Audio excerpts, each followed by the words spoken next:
Welcome to Paperweights, the podcast where two self-proclaimed gym rats and shooting enthusiasts delve into the world of literature with a sprinkle of humor. Although their biceps could crush a walnut, don't let that intimidate you. They also have a nerdy side. Mike and Brandon have a voracious appetite for reading, particularly in the fantasy genre, and they want to share their passion with you.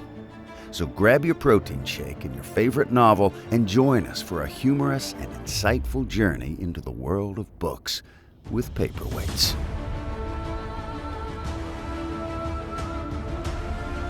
Welcome back to another episode of the Paperweights. I am your host, Brandon. And Justin, Justin, what's up? how about them Saints, right?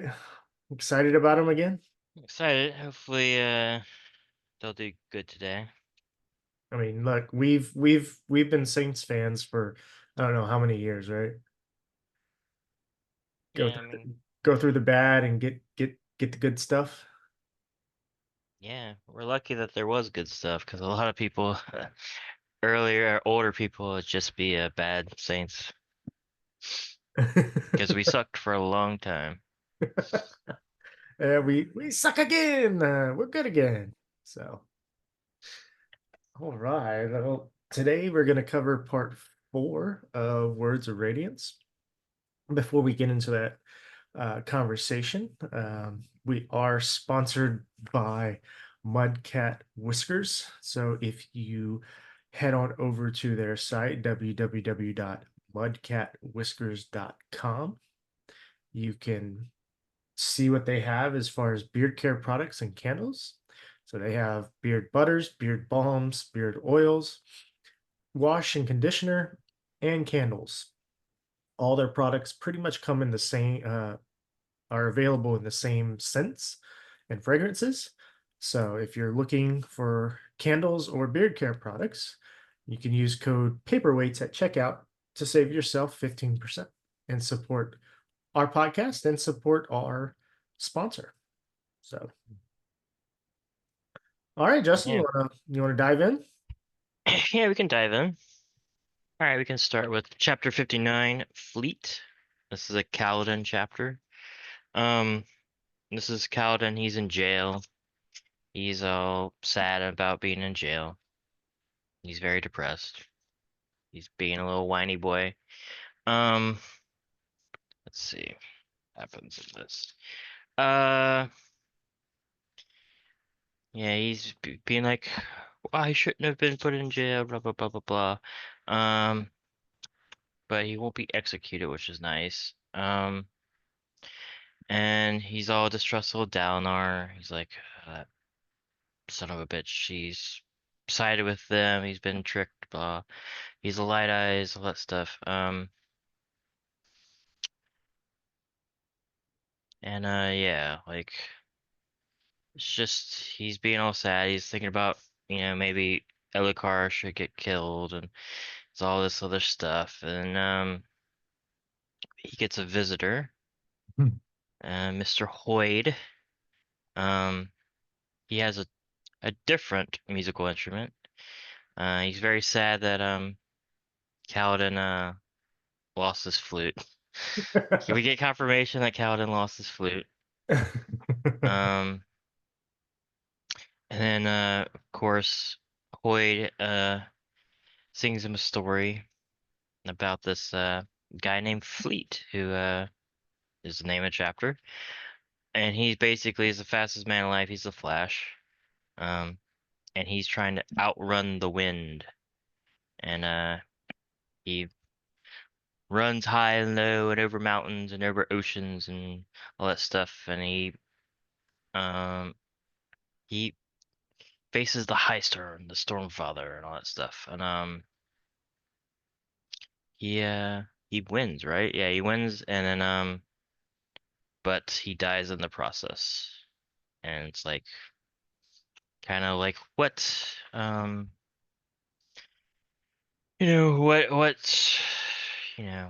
Jesus Christ, I'm tired. Sorry about that. I'm freaking out. Yeah. It's kind of like what do you? Kaladin doesn't really know what to make of it. It really reminds me of John Henry, the American legend I guy. That you don't know that one? I don't think I know that one. It's one of the American folk tales. Do you learn it Basically, when you learn about like the big blue ox and yeah, Big everything? Blue Ox and stuff. Yeah. There's a bunch of those. Basically he's um like a railway guy, and he races. They made this like new steam engine, and like it's like doing it. He has a race with the steam engine, and Oh, he that's went.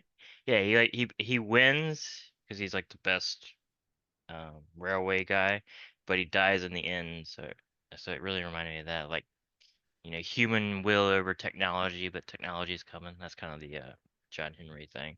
But yeah, and then yeah, that's kind of it. Wit is there.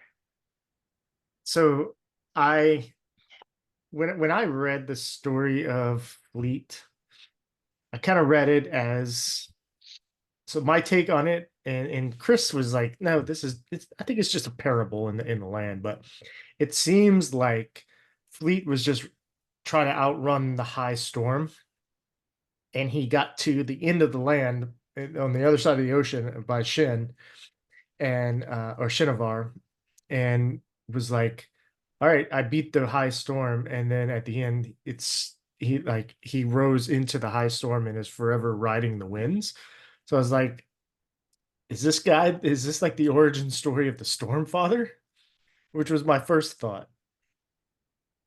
But I don't know. I mean, it could still be. But also, it could just be a story of, Kaladin's always trying to run ahead of everything and keep ahead.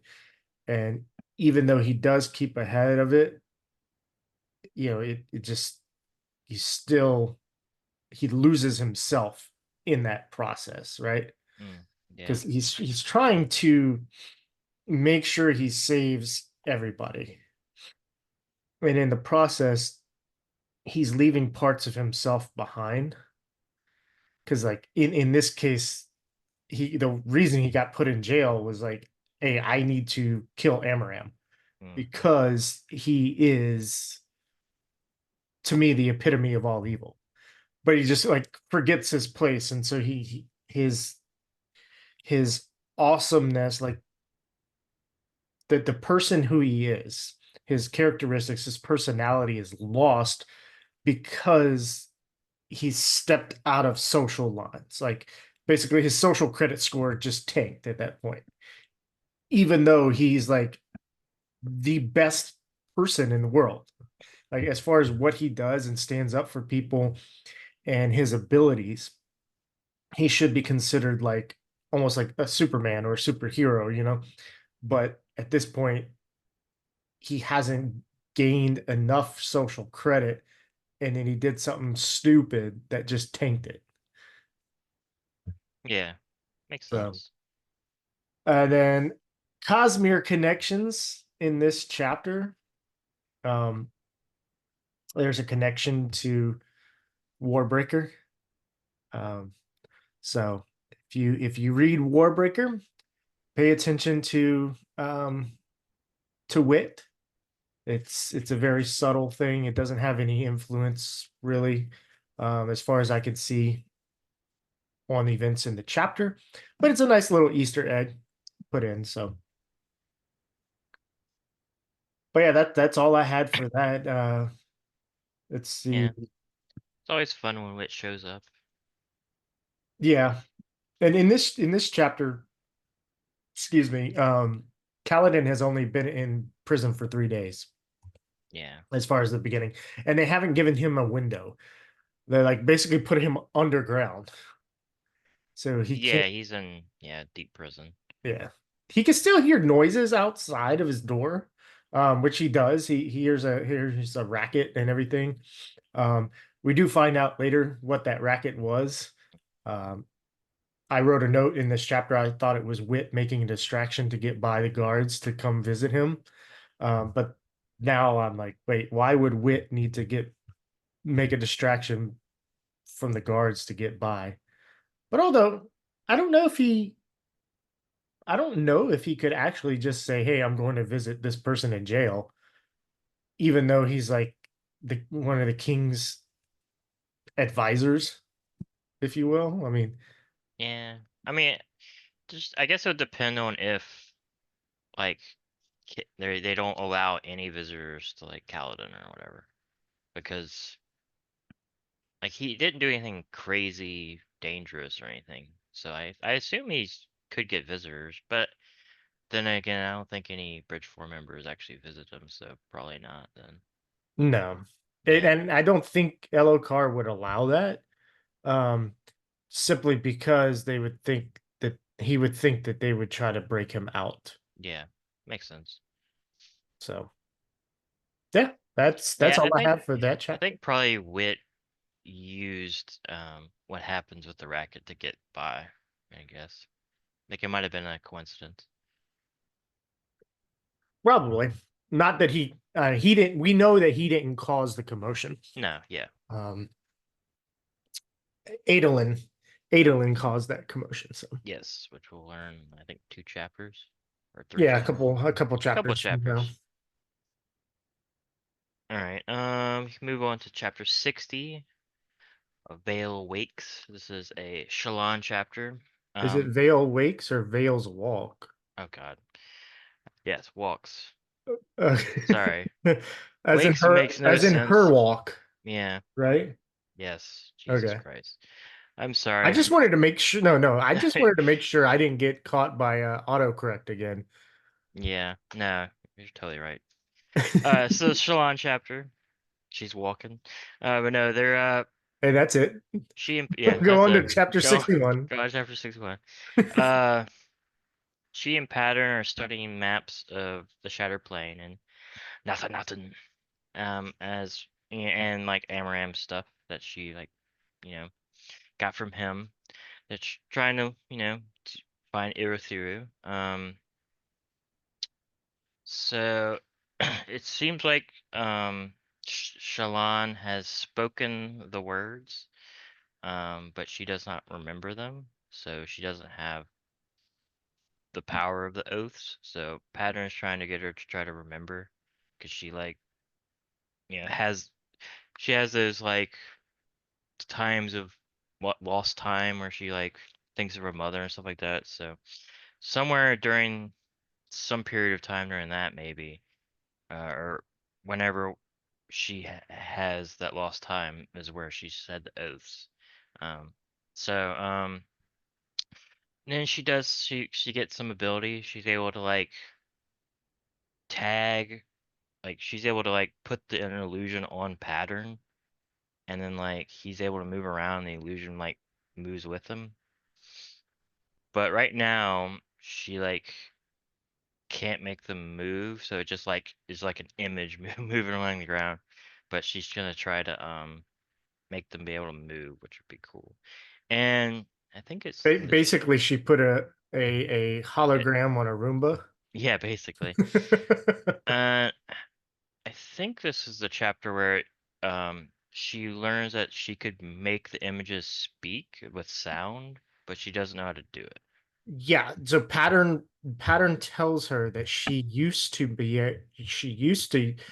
make her images make sound. And so he's trying to get her to remember how to do that.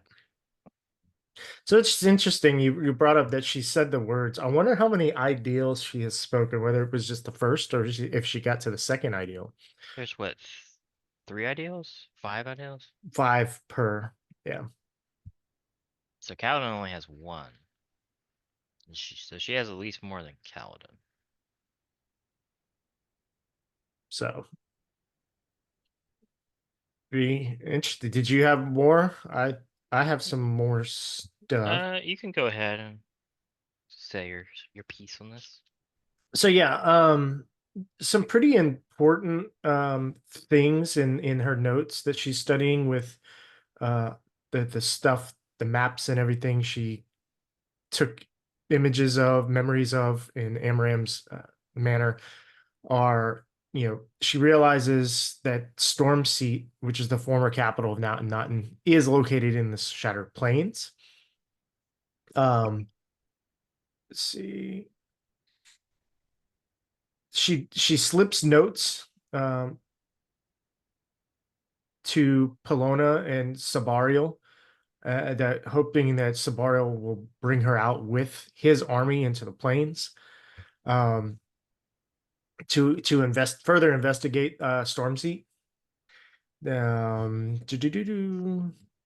Of course, Navani still won't meet with Shallan, and then Shallan's brothers haven't responded to Mm, her span read, so she's kind of freaking out a little bit over there. Like, what happened to my family? Am I alone now?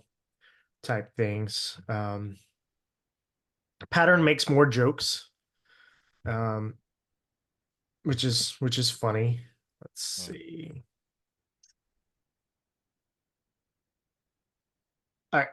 So Amaram's notes contain the information that the 10 war camps that are on the western side of the Shattered Plains were actually once like domed, and they were seats of power for the 10 epoch kingdoms back in the day.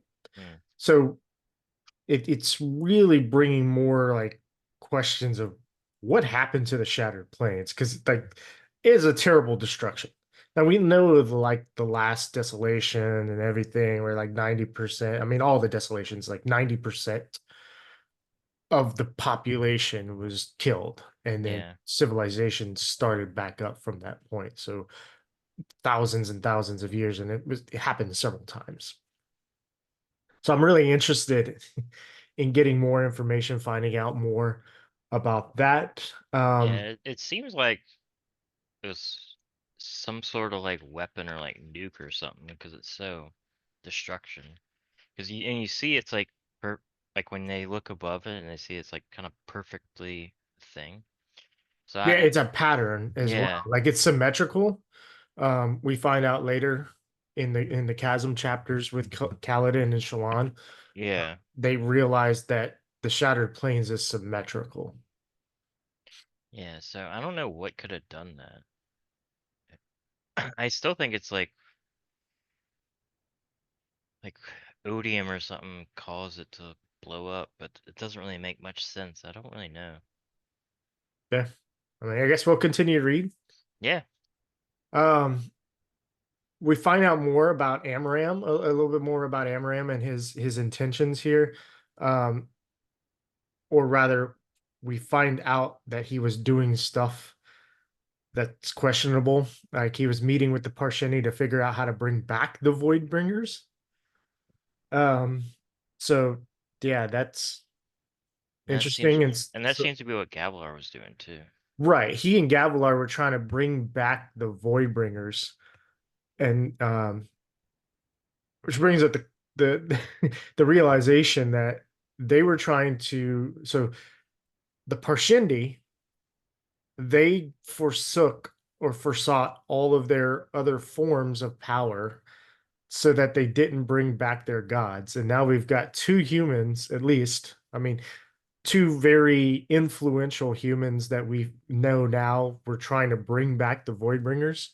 And then the Parshendi killed Gavilar to presumably stop that from happening, stop the Yeah. Voidbringers from coming back, which led to a war, and which now Vinley and Esh and I are like, okay, the only way we can stop ourselves from being destroyed is to bring back the Voidbringers. So it's like, wait, we killed them so they didn't bring back the Voidbringers, but now they're killing us. So now the only way we can survive is to bring back the Voidbringers. But we didn't want to bring them back in the first place because it would destroy us. Yeah, it's a quandary. Uh, I, yeah, we need to figure out more of why they wanted to bring back the Warbringers. Yeah, they seem very odious. Yeah, I wonder if it's like Mistborn where they're getting talked to by some of the shards. You okay?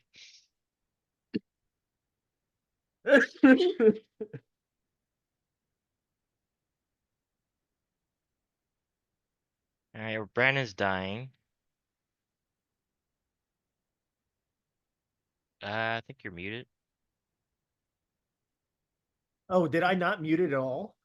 You muted it at in, like the middle. We heard some of it, but then you Okay, started I thought talking I again. unmuted it, but Nah, sorry. Yeah, it's okay. coffee went down the wrong pipe for a second there. Where's the hot mess today? We'll get through this. Maybe this will be our highest watched episode. Maybe two people stumble through talking about a book. um yeah, so I really like the I like this chapter. It was a good combination of world discovery and Shallan's power discovery. Mhm. Yeah, So it kind of mixed the two things in. Like, I think if you were to spend one whole chapter on either one of these things, it might be like, oh God, like, can we can we get more? Can we move yeah, further? yeah. It kills two birds with one stone, which is So nice. yeah, All right. hopefully we'll get to see soon um, more about Amaram and what his intentions are. Yeah, Amaram's he's very interesting.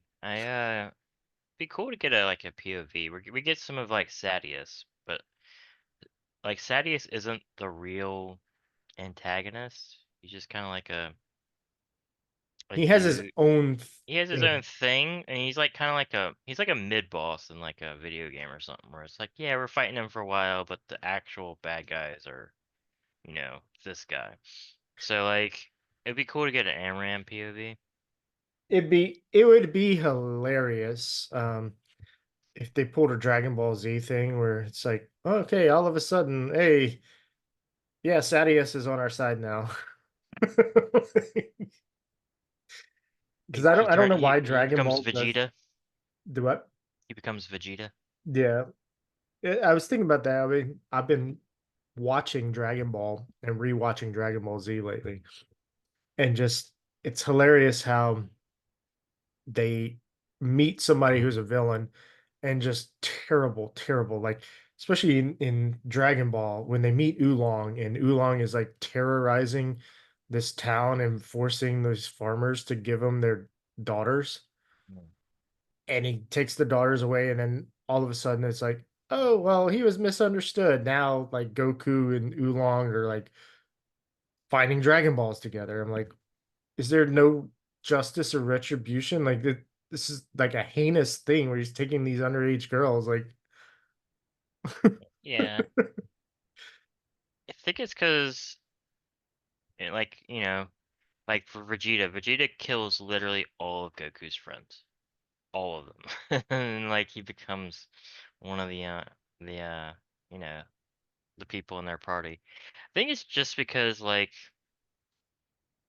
you get this cool character and you're like, oh, I don't want to kill him off. He should like join the team and be like a little anti-hero type thing. So that's what they do. they do it with everyone. Spoiler alert. I mean, they don't do it for like Cell or Frieza, but yeah, they do it for everybody. Yeah, It's because the power of friendship will turn you good. it will. So Sadius just needs to get a friend. Yeah. All right, we can move on to chapter 61. All right. Obedience. Obedience. This is a Shallan flashback chapter. 1.5 years ago, Shallan has become like the perfect, dutiful daughter. She's been kowtowed down into like basically doing whatever her father wants. Spending most days in her room, just being real abused emotionally. The only time she's really like free to like be herself is when she's with her brothers. Um, she's being more involved with the money, the accounts of her house, and this is around the time when the Soulcaster appears and like the marble deposits and stuff are being found. So they have money now. Um, so sometime within what the past year, her father became part of the Ghost Bloods. Um, So her father's kind of like should be happy, but he's still like a bastard.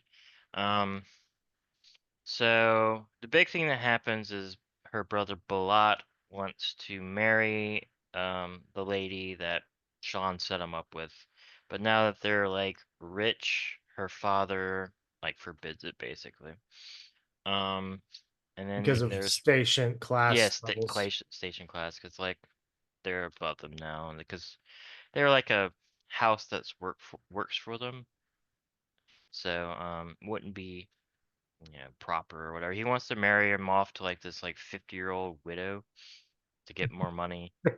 And Balat's like, no. So there's a giant argument and it culminates in a really messed up thing where her father also all the guards are like now like mercenary, like evil people that work exclusively for her father. Um basically it culminates in her father, I forget his name, but he orders the guards to kill all of his like new Axehound puppies, and it's very messed up. Um, especially after especially when we find out that Balat has actually made progress on not torturing animals anymore. yeah, And he actually was raising these, like before it was he would go torture the axe hounds, but now he's raising them up. And so his father having gone and killed them was like it's like makes an easy backslide, an easy opportunity for a backslide for Balat. yeah, yep. It's very messed up. Then Sherlon overhears her father basically The ordering assassination. the assassination of her brother her Jesus Hellerin. Halloran, yeah. Which his new wife Malise is like screaming at him like you're a bad guy, but he does not care and he's gonna beat her up because he's a bad guy and do other things to her later. But yeah, so it's all bad. Everything's bad in the Var house. Yeah, and Something's rotten in the house of Davar. so this chapter makes me believe that Hellerin was working with somebody else that's in opposition to the Ghost Bloods, Yeah, because otherwise they wouldn't stand for like there would be more cohesion between Father and Hellerin. So yeah, but we don't know what organization that is though, we don't because we have the Ghost was, which we now know the father is working for. And yes, Hellerin has nothing to do with. and then Then we Hellerin, have the Gavilar Amaram people that were trying to bring back the Voidbringers, which Hellerin is not working for. He's working for somebody that's gonna wanted to kill Amaram to stop that. yeah, Which is maybe he was working for Teravangian because Teravangian is not a Ghost Blood, right. Teravangian is definitely not a Ghost Blood. which we know Hellerin could now. be working for him. The so there's another name with the letters. So the epigraph in this section are a response to Hoyd from Hoyd's letter. I don't know if you went back or read it from Way I of didn't read it Kings, from start to finish. You know. but like Hoyd or Wit had mentioned that whoever he's writing to, like he's being chased or by the 17th shard. So whoever he's writing to belongs to an organization called the 17th shard. Um, and so maybe Hellerin is a part of the 17th shard, but then again, I think Wit had met with Hellerin because Wit Yeah. came as a messenger with details. And so if the 17th shard is chasing Wit, I don't think Hellerin would be part unless unless Wit was avoiding it, but then why would he come and tell father that he knows where his son is? Yeah. So yeah, there are a whole lot um of organizations and secret societies, which it seems silly in a book, but there's so many in the real world anyway. Um, so it could be realistic. It's not that it's unrealistic, it's just not super satisfying. Where it's just like, oh, there's another secret organization. See, because you're like, all right, this guy's the Ghost Buzz, this guy's this. Oh wait, there's also this other thing that we haven't established at all that could be doing this. It's just maybe like I'm fine with there being four, right? There's Amram and Gavilar, which are doing stuff. Teravangian, Ghost Bloods, and maybe the 17th Shard. But if there's like a fifth one that shows up, I'm gonna be like, all right, there's bridge too far. We can just chill out. We only need four. Like, there's a reason why video games have the rule of three, where it just seems good to have three stages to a boss fight, or you have to hit the thing 3 times. But if you have to do like 5 times, you're like, oh, why does it take it so long? Yeah, true. Zelda perfected it. So Now, like, if if they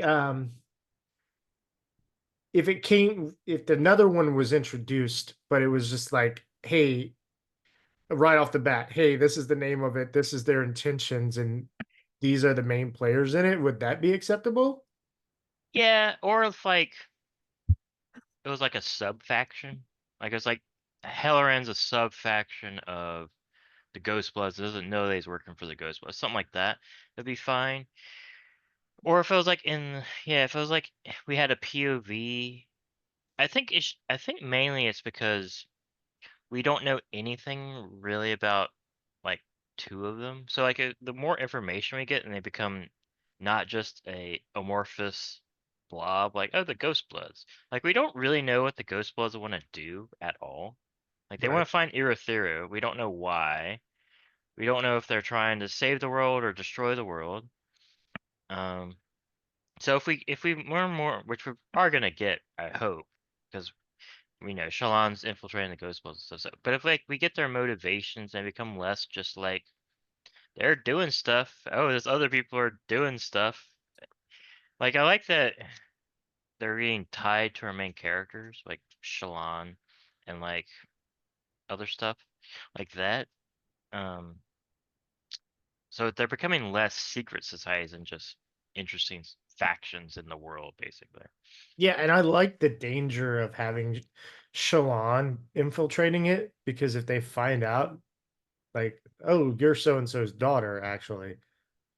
Okay, well, what the fuck happened to him and all this stuff. So it's there's a higher risk of Shalon infiltrating it than just somebody else. Yeah, I actually wonder if they would if she was actually going to join them, I wonder if they would actually care if she was Shallan. Like, she's obviously just trying to play them so they would kill her. But like, if she was just like, I'm a light bringer, I'm Shallan, I believe in your cause, they'd probably be like, cool, we have a surge binder with us. Um, unless Yeah. they're like, unless they're, oh yeah, there is 5 factions, because then there's the the guy that was chasing Lift and like the people in black and silver with the silver buttons, there's those guys are killing surge binders that we have no idea who they are. So like yeah, it's just a lot of stuff. Um, but it's not bad. It's just like getting to be a little much Yeah. to me, at least. Okay. What about you? You're liking all the secret factions? Um, I want more exposition sooner on some Yeah, of them. I'm okay with there being a multiple societies that or multiple groups that have their own ambitions and their own goals, as opposed to this is a world where it's that you're either on the good side or you're on the evil side, and Right. if there's no like there's no alternative evils or alternative goods or viewpoints where like, okay, that thing originally seemed evil, but now that we understand everything else, it's okay, I could see how that's actually a good thing, even though at first this person was made to be a good person. Yeah, like I think the Taravangian interlude really helps with that faction where you kind of understand more about his motivations. I think we just need that for the other like four factions, which we will probably get. And I also think with most of them not being tied to any of our main characters, they're just kind of floating plot lines that will eventually get connected. So right now they feel a little aimless. Right. I Um, agree with that. and you're just like, all right, there's stuff happening, which is cool, but it's like not tied to anything quite yet, Yeah. which it will be. So I'm not really worried about it. Well, We can move on unless yeah, you got anything let's move else. on to Chapter chapter 62, 62. the one who killed promises. Very ominous. This is a Kaladin chapter. He is still in prison. He's being a sad boy. Um, he sees. He might have seen something that Axie the Collector didn't see. An imprisonment spread. A spread that looks like taut wires. I missed that. Let's see. I think it's in there somewhere. That's pretty cool. Is it Yeah. like in the first little I'm trying to POV find before the it. jump? Uh, um, Excuse me. sorry. No, you're fine. Let me see if I can. All right. Oh. So he sees something. Um. He talks to Syl. He tells him about the cryptic that she saw during the fight. So he knows that others are there to try to make more radiance. Ah, I got it here. Yeah. So it says he stood waving away some strange spren like taut wires crossing before him, then forced himself to do a set of push-ups. It's funny as I remember this sentence because I was like, oh, he's doing push-ups. All right, he's getting prison strong. He is getting prison strong. But yeah, I completely skipped over that strange spren like taut wires. So yeah, An maybe it is imprisonment a spread. prison spren. I wonder if it's because Kaladin's so depressed and Axie's just like, I want to find a sprint. I'm just gonna chill here. That he like doesn't make the imprisonment sprint. I mean maybe like Axes wants to be there. He wants to be there, so he's not actually in prison. Yeah. He's got to go meet up with him in the Reshi Islands and tell him about the sprint. Yeah. If he's still there, I wonder what he's doing.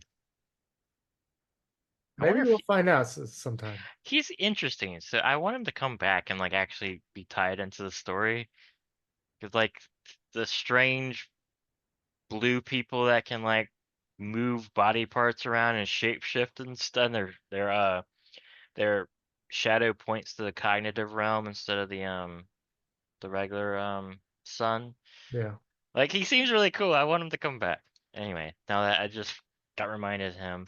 Um Dalinar shows up and is like salutes him. He's basically like, you're probably gonna get out pretty soon. Elhokar just needs to like, calm down. Um he learns that,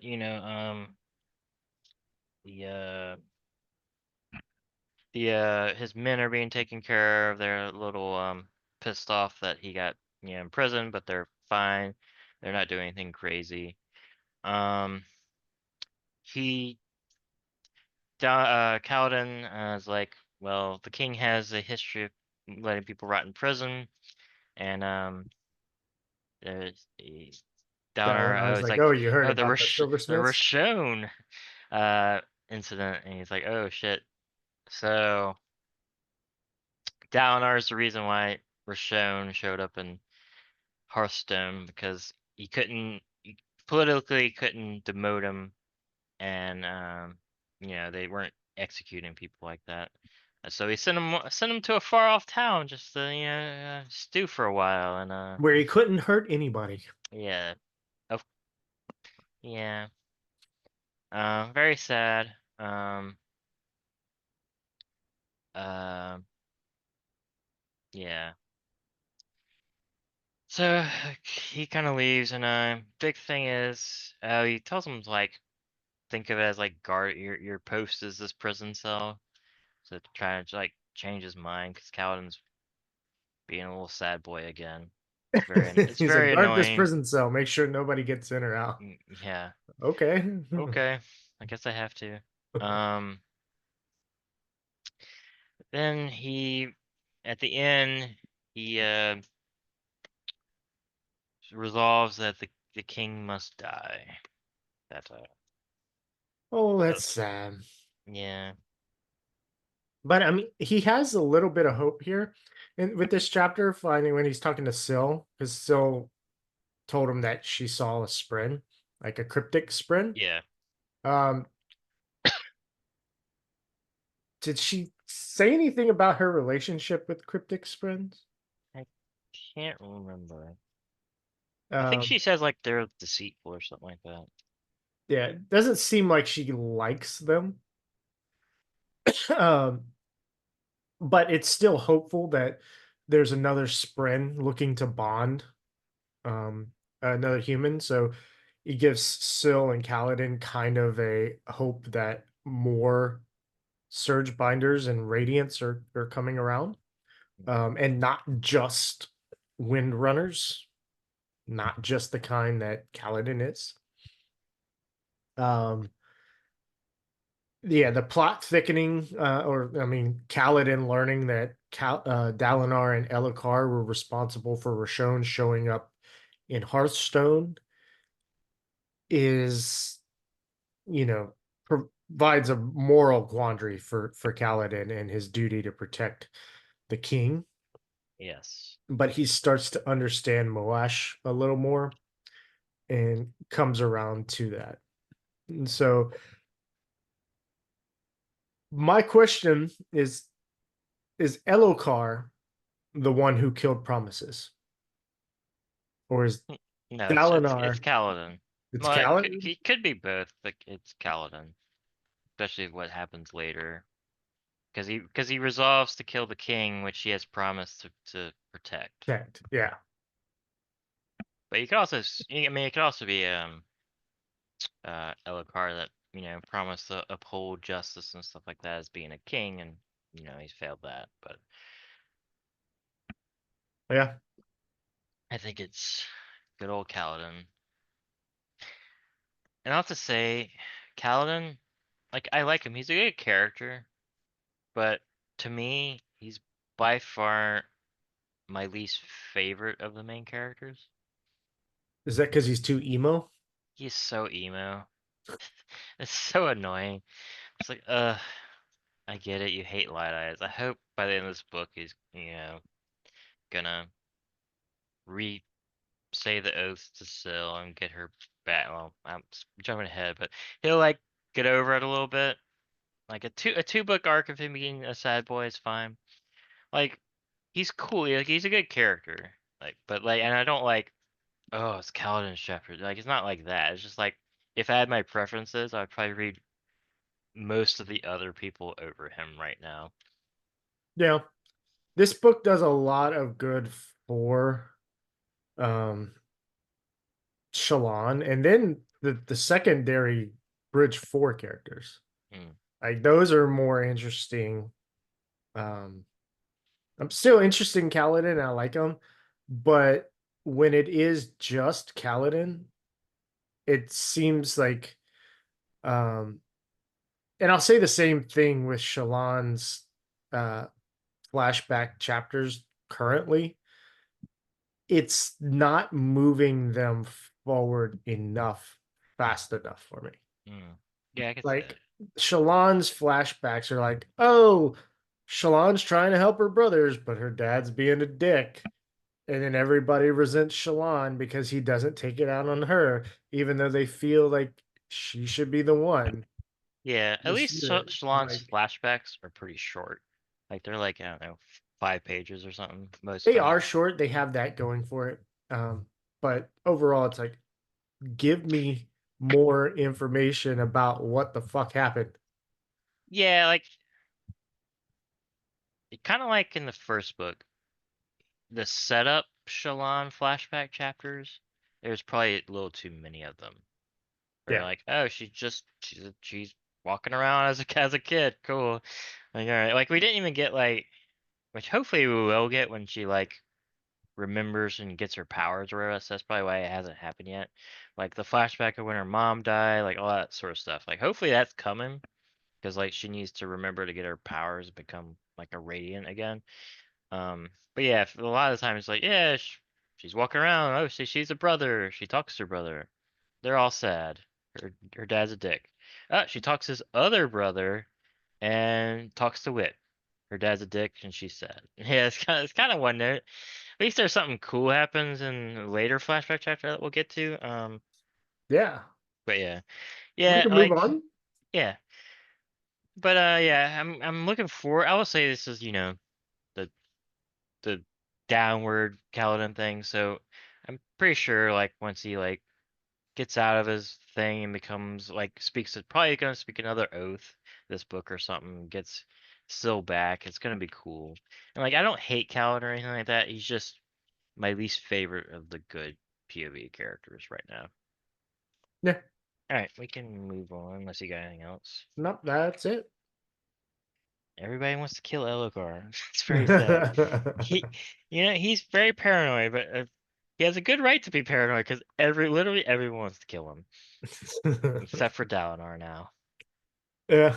Even him, even he wanted to kill himself. Yeah, it's true. He attempted to kill himself. I So, love that meme where it's like, almost died. uh, Wait, chapter 63, yep, the Burning World. Burning World. Yep. This is a Shallan chapter. So Shallan and Pattern are like sitting on top of a building. They're like really cool, disguised as uh part of a rock or something, and they have like a little peephole where she's watching basically the drop site for their pickup location of instructions for the Ghost Blood mission that she's gonna go on. And she's watching to see um who's dropping it off so she can maybe tail them and find out more information. But she's watching for a while, she kinda realizes that it's probably already there and she figures out that there's probably somebody watching for her to like see her pick it up and like tail her and all this stuff. So she sends Pattern to kind of like uh look for a watcher, and he finds the uh the crazy masked lady Elati Ayatil. Ayatil. That's a better one. I I have not listened to the audiobook, so I don't know her name quite yet. So I just read it. I'm like, yeah, that's a name. Yeah, I read it as Ayatil. Ayatil. That's a better.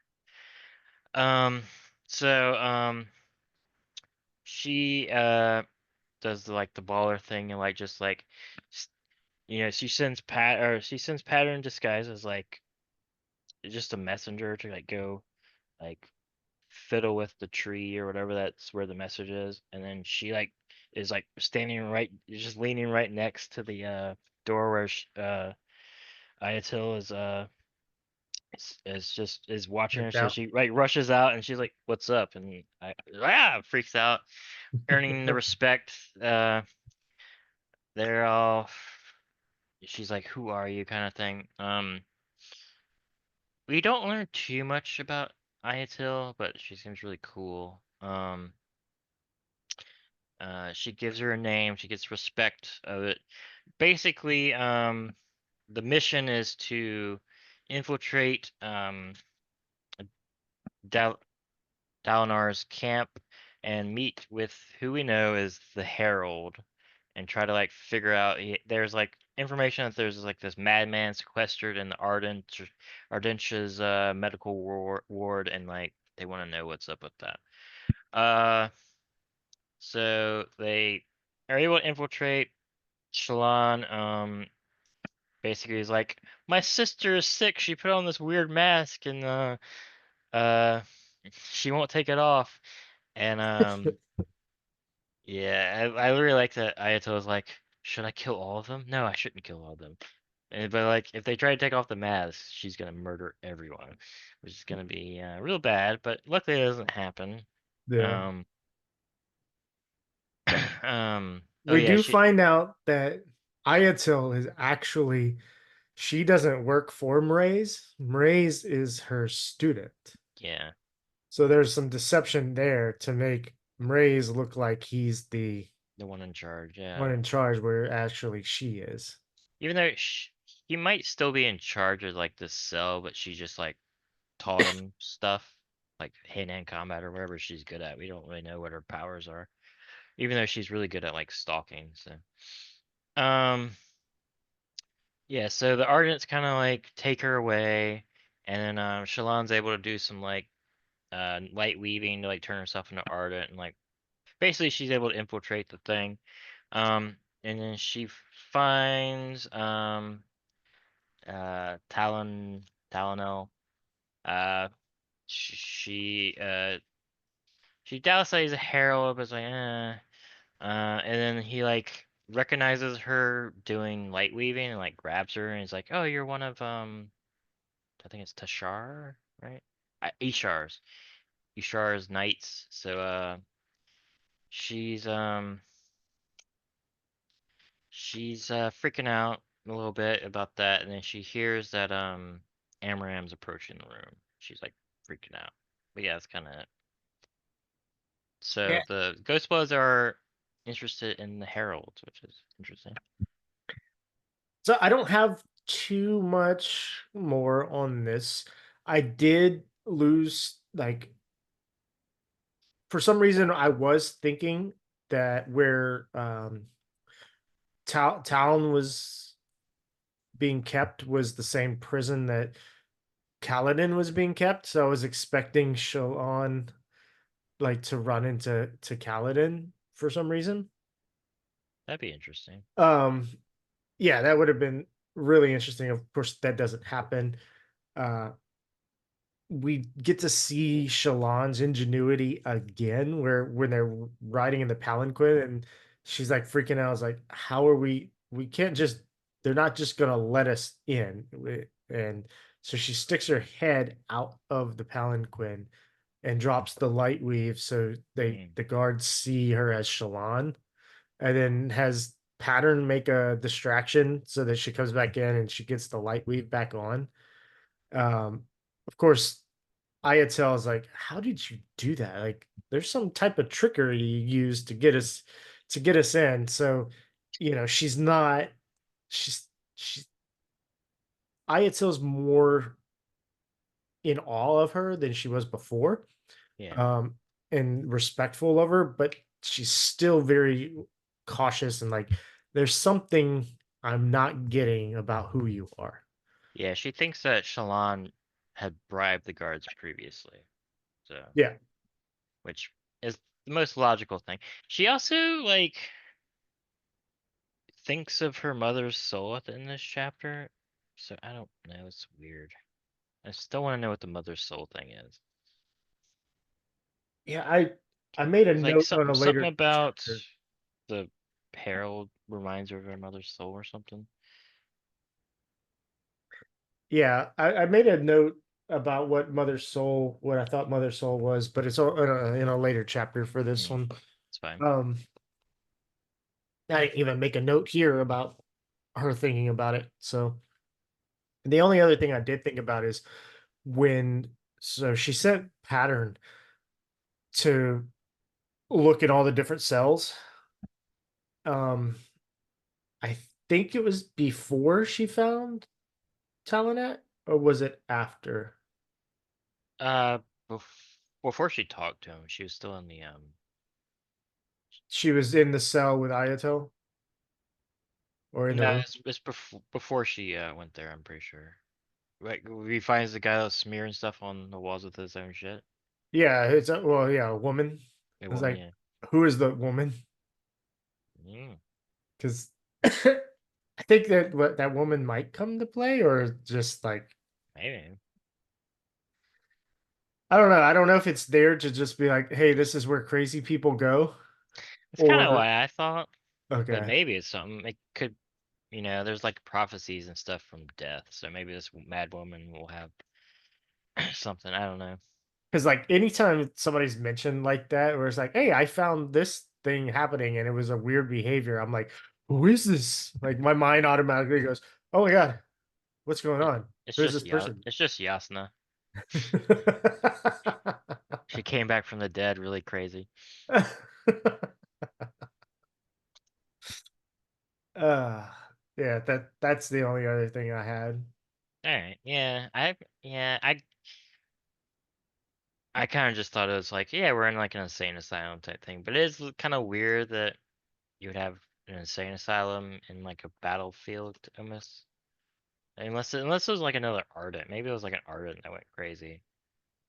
Well, see, the thing is, they've been out there what for 6 years now, Yeah. and like they've said it has an economy, and I think they've mentioned that it rivals the size of Kolinar. So it's like it's becoming a city, even though they Yeah, still it's call not it war camps. It's a city, yeah, definitely.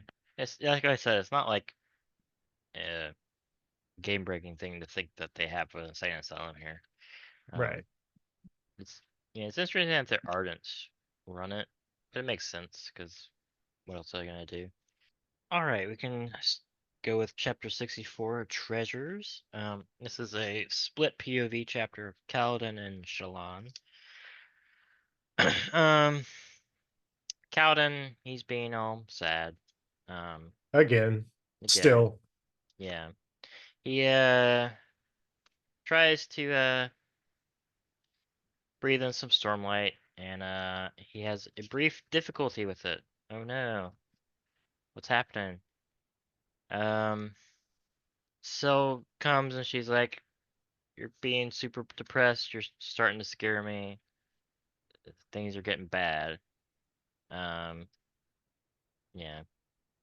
So we get a little bit of Kaladin being all sad, and Syl's like, "Ah, no, stop doing that. Shit's gonna get bad if you keep being evil and sad boy." So if we go back to book one, where Syl left a lot, I wonder. So now knowing that she like with him promising to kill the king and breaking that ideal or that oath, she's disappearing, she's forgetting things. Um, I wonder if that lines up with how Kaladin was feeling and doing things in the first book.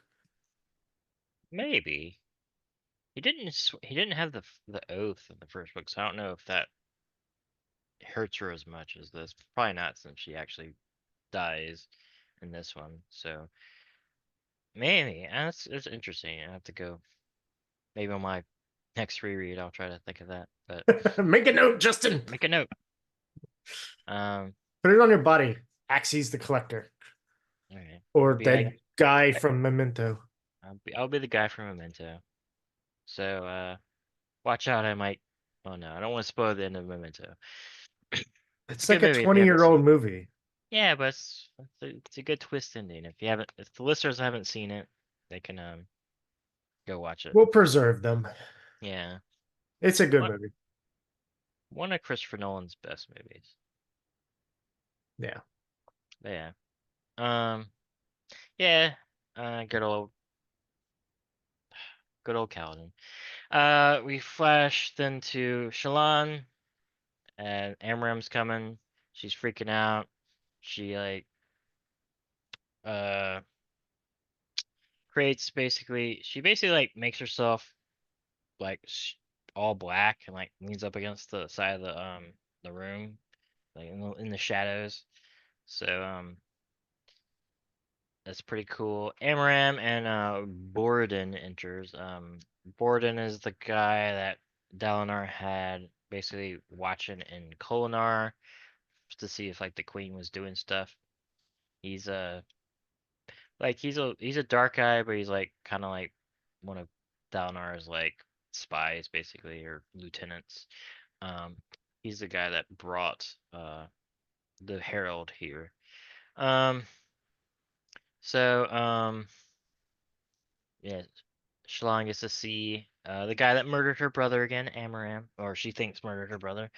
Um, so Amaram um is looks he's like, oh, we succeeded in our mission, uh Gavilar in our mission, which is weird. So they were trying to do something to bring back the heralds or something. And then he big thing is he wants to find the cache of shard blades that are there. Um, Honor blades honor blades. specifically. Yeah, specifically honor blades. Um, which we think grant powers of the heralds. At least that's what I think. I don't know if it's been confirmed what they do.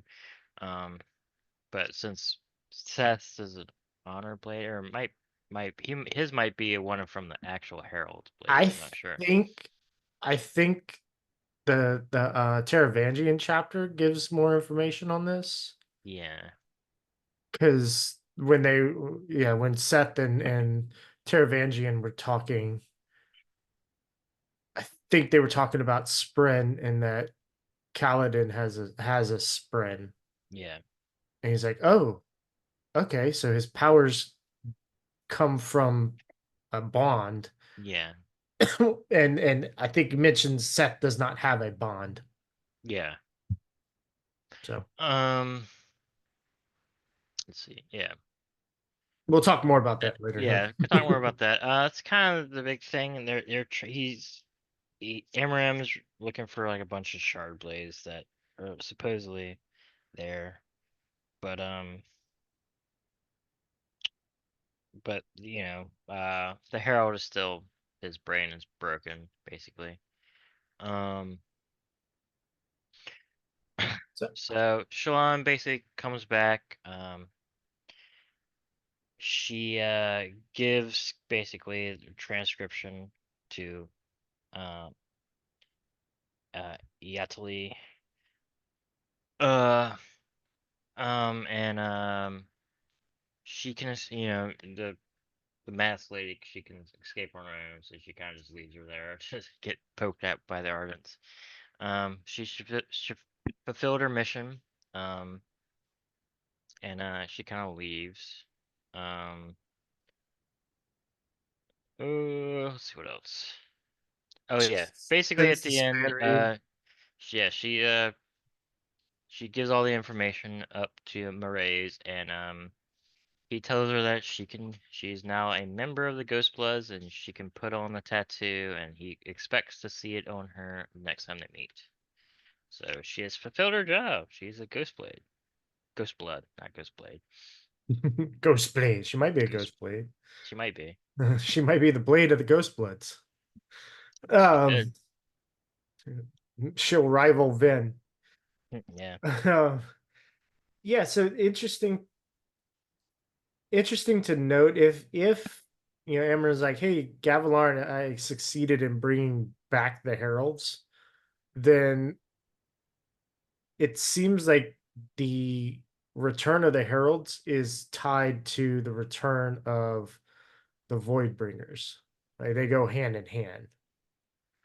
So in which would make sense, like, so Gavilar and Amaram are like, we have to bring back the heralds because that's who protected mankind. These are the heralds of good. They're the protectors. They need to exist. So on an island, that idea is very good, right? But then, Sure. but then The if heralds it's only came because of the desolation, so or did the desolations happen because the heralds and the voidbringers were fighting? yeah. So without the heralds, the voidbringers were not there. So there were no desolations. The desolations came about because of the fighting between the heralds and the voidbringers. Mm. But nobody remembers that. Like, and so the Okay. humans are like, we need to protect ourselves. We need protectors of good and these ideals. And It also means that they don't know that 9 of the heralds are still in Roshar. Only one went to the damnation, damnation. Yeah. or what was the name of that? Braze? Is that Yeah. the name of the place? Something like that. Yeah. Yeah. Which Yeah. is So interesting. nine of 'Cause them, 9 of them are just chilling, I guess, if they're which still I alive. I wonder about those. Like, are they just like immortal, like wit, and they're just like doing around some things? I mean, if they're still here, which we think that they are, they have to be immortal, at least live a long time.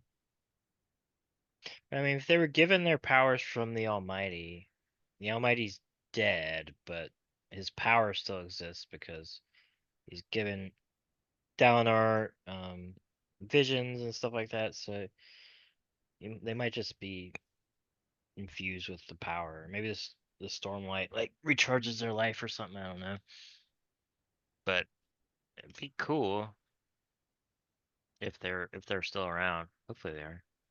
Yeah. I'm interested in knowing more about the Cache of Honor blades. So that I have for that chapter. So that's probably at Irathura, right? Probably since that was their seat of power. Yeah. And I mean, uh Seth knows how to get to Urithiru. He sits up at the top, so maybe that's where he got his blade from. Maybe. Yeah, because well, I don't know if he went through the Oath Gate to get to there, or he just knows how to fly there. I guess we'll find out. I figured he just flew there. Yeah, which would mean he would have to have the honor blade before that then, or Not, I don't if, think if the honor necessarily. if I the think honor you blades can. give him his power, which well we don't know that for sure. It's just speculation. So if he gets his powers for some other way, he could have flown there and got the Yeah, blade. we'll But it see. seems like the Shin gave him his blade, so I don't know where they got it from. Also, it's interesting that they would give him his blade and they named him Truthless and a heretic. Yeah. Which, again, we can touch on that later. But the Teravangian interlude, I think it backs up my idea that his belief and them naming him Truthless are a binding contract. So there's something there magically, because he believes that he was gaslit or something. Yeah.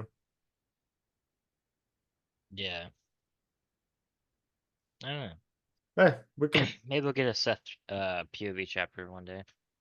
Another one besides all the interludes. We He's shall cool. see.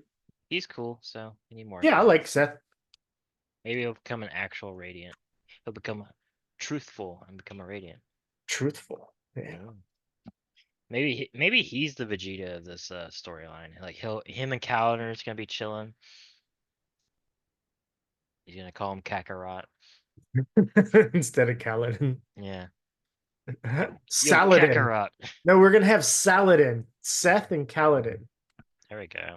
Yeah, Saladin. Kaladin does need a romance, and so maybe it's Seth. Yeah. All Yep. right. we can move on The to one who deserves it? 65, the one who deserves it, which is Shalon. Uh, it's a Shalon chapter. It's a flashback. It's like literally like 2 hours from the last flashback chapter, Yeah. uh, which is kind of funny. Um, she like goes to her father. Her father's all uh like, why does nobody listen to me? Everybody sucks. Important point, she mixes him a drink, which will come back later. It seems like she does that for him a lot. Um, deep violet wine warmed with spice cinnamon. So it's like a little hot toddy, which sounds pretty good. Um, oh yeah, his name is Lynn. Yeah, so he's basically all sad. Um,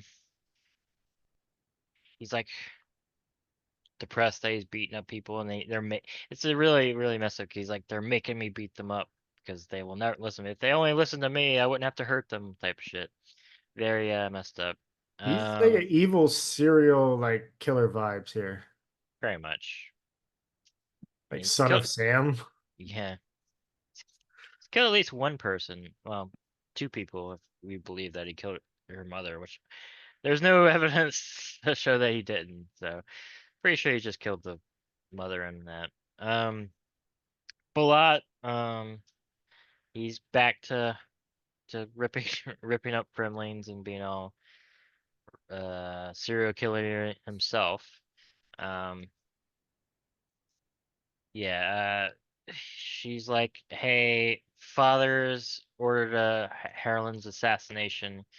You need to get out of here because you're gonna get killed. Like, you can go warn our brother, like, and just get out of here and take your lady that you're gonna marry and Melise, because she's gonna get killed too. So like, we're gonna take everybody. I'm gonna stay because I have this messed up codependent relationship, and like, not everybody can abandon him. Um, so she goes and finds Melise, and she's all beaten up, and she blames that all the stuff's like, maybe once everybody's gone, he'll finally beat up the person who deserves it, you. And it's really messed up. And Like, why does she deserve? I don't know. I think it's because like, if like everybody's being like tortured and you see this one person who's just like being left alone, you start to resent them a lot. Be like, maybe one day you can get beat up instead of me, type shit. Yeah. Interesting. So autocorrect autocorrected Melissa's name to Malaise, which made me wonder, is her name supposed to be a play off of the word malaise, which means just like general unhappiness and everything? Yeah, I can see it being that. Um, I don't remember what was her family because she was pretty well off, right? Melise, Yeah, yeah, I don't remember. I can look it up. I'm not gonna look yeah, it up during this episode, but yeah. It's not that big of a deal. It just kind of reminds me of like Cowden flashback lady, his like not girlfriend, but like how she didn't have any family Laurel, members. Yeah, Laurel, yeah. to like help her out, and like I thought she was like at least fairly rich to marry Shalon's dad. So I wonder like maybe she's just so abused that she doesn't want to ask for like her father or anybody else to like take her out of this really insane situation. Um, or maybe Yeah, now that they're rich, he doesn't have the power to do that or anything like that. yeah, it's weird. Like I only see her name wasn't mentioned. Um, was it Tavanar's Maybe. daughter? Because her name, or no, Ilita. Sorry, Ilita is Tavanar's daughter. Um, yeah, Melise was already in the book. The first time her name is mentioned, she's already Shallan's stepmother. So Oh, really? if they Thought they. mentioned it, they mentioned it as so and so's daughter. Hmm, So they didn't mention her name until after she became the stepmother, but she's yeah. only 10 years older than Shallan. Yeah, I thought it was she was supposed to marry maybe Harlan or something, and then maybe I'm misremembering this stuff. It's just weird. Like I can you know product of abuse, not asking for help, but just two times that seems like these ladies just don't have any family members. Yes, her family name is Gevelmar. So there was a Bright Lord whose daughter, like Yeah. he remarried. He was trying to remarry, or yeah, he was trying to get Hellerin to marry somebody, Hmm. maybe even Gevelmar's daughter. But then he married her. So yeah, but that's her last name. I remember Gevelmar being mentioned. So Yeah, it's not that big of a deal. It's just something I thought about. Like, yeah, we can go on to 66 unless you got anything else. nope. All right. Storm Blessings. This is a Kaladin chapter. He's being super depressed. He can't take like 2 weeks alone in a cell. He he's going crazy. He's like, oh my God, they all are gonna just not remember me, and like the Bridge 4 doesn't care about me anymore. He's being real sad boy. Um, he gets let out. He still has his rank. He wasn't demoted or anything. And this is when we find out um he's been in prison for a couple of weeks, like 3 or 4 weeks, something like that. Um, and they find where Adolin, he did the whole thing of like they're gonna imprison him, they gotta imprison me too. Uh, Adolin's being a good bro to Kaladin.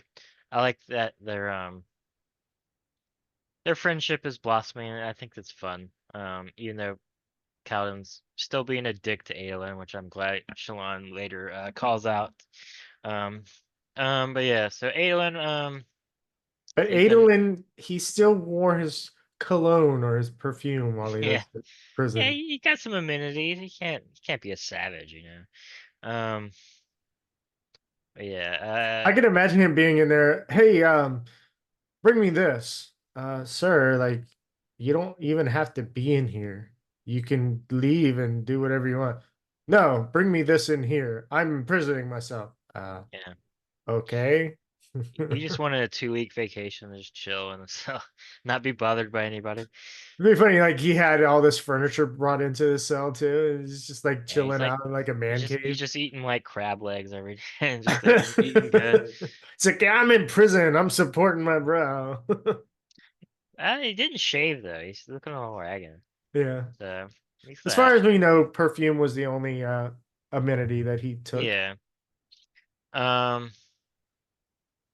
I like that Adolin believes Kaladin about Amaram. Because they're saving doing a crazy thing and jumping in to fight four shard bearers and saving your brother's life and your life. It kind of endears a guy to you. So they're uh they're good. They're chilling. Um yeah. Oh yeah. Adolin gives Kaladin a full shard plate and blade, which Kaladin once again refuses. He feels all weird and awkward, and he gives it to a person he probably shouldn't, Moash. Um, so Moash is now a shard bearer. Adolin is very perplexed, but relents. Um, does not en- enslave Kaladin like like he used, like happened with Amaram. It's all good. Then yeah, his logic is that if Seth comes back, uh Kaladin can fight him without a shard plate and blade, but they could use another person. So pretty good. Pretty good little lie. Yeah. Oh yeah, and then the big thing is at the end of the chapter, he kind of agrees with Moash to kill Elokar, and gives a promise and breaks another promise and starts this chain of events that is bad. Yeah, he basically gives two promises that are Mutually exclusive. right. So, funny thing, Rock has been simmering a stew for a couple weeks now, as long as Kaladin's been in prison, and Nyx is under your comforter back there. I mean, This is funny that she does that. where's she at? There you are. It's from the back, yeah. Hey, kitty. Like the burrow. um, yeah, and then so this title chapter harkens back to book one. There is a a chapter titled Storm Blessings in book one, and that chapter, Kaladin is awarded or gives away um, the shards he won to somebody else. So in book one, he gets them and gives them to Koreb. In this one, he gets it and gives it to Moash. So it's kind of cool to see that repeat. And when I was looking at the chapter titles in the table of contents, I was like, Storm Blessings. There was a chapter titled that in Way of Kings. This is interesting. That's cool. Yeah, and disappointed in Kaladin and his decision to help the Patriots. It seems very disappointing and against his character, almost like. I mean, And we see. I mean, it's definitely against his oath. yeah. It makes sense. It does make sense. Kind of, but if you think about it for like 1 second, it's like, oh, I kill Elokar. Oh, I start a massive civil war because like Dalinar and Sadeas have like nothing to hold them back anymore. And like millions of people will die, and, and like Elokar will be in a flamed in war. Like, no, that's not a good idea. Yeah. Like, So it'll be bad if that happens. yeah. So we shall see what Moash does with this shard plate and shard blade. Yeah, He's got a full set of it. full set. It's gonna be fun Yeah. or sad. Or sad, yeah. Good old Moash. I like Moash. Fucking Yeah. shit up now. Yeah. All right, move on. All right, 67. Spit Yeah. and Bile. It's the Dalinar chapter. It's been a little bit since we've had one of these. So Dalinar is like kind of thinking about Kaladin and like and you know how like well trained the bridgemen are, and like thinking Kaladin's a special dude. He's with Navani. We learn more about the little like jewel that's used to bond shard blades, and about how they're not in the original design. So like um the Knights Radiant didn't need that to bond their shard blades probably. So it's probably like a man-made thing, which is interesting. Um so yes, they're uh oh yeah. Navani's still sad from grieving Yazin's death, and he's like brings up Dalinar's wife again, and we get the little which is fun. Maybe one day we'll learn her name. I wonder if like we've heard it in passing, but like we don't have it out of context. That'd be kind of cool. I doubt it, but because I've been looking out for it. Um, because every time like Adolin and Renarin are just like mother, they don't say her name. So eventually we'll learn more about the wife, I'm guessing. Um,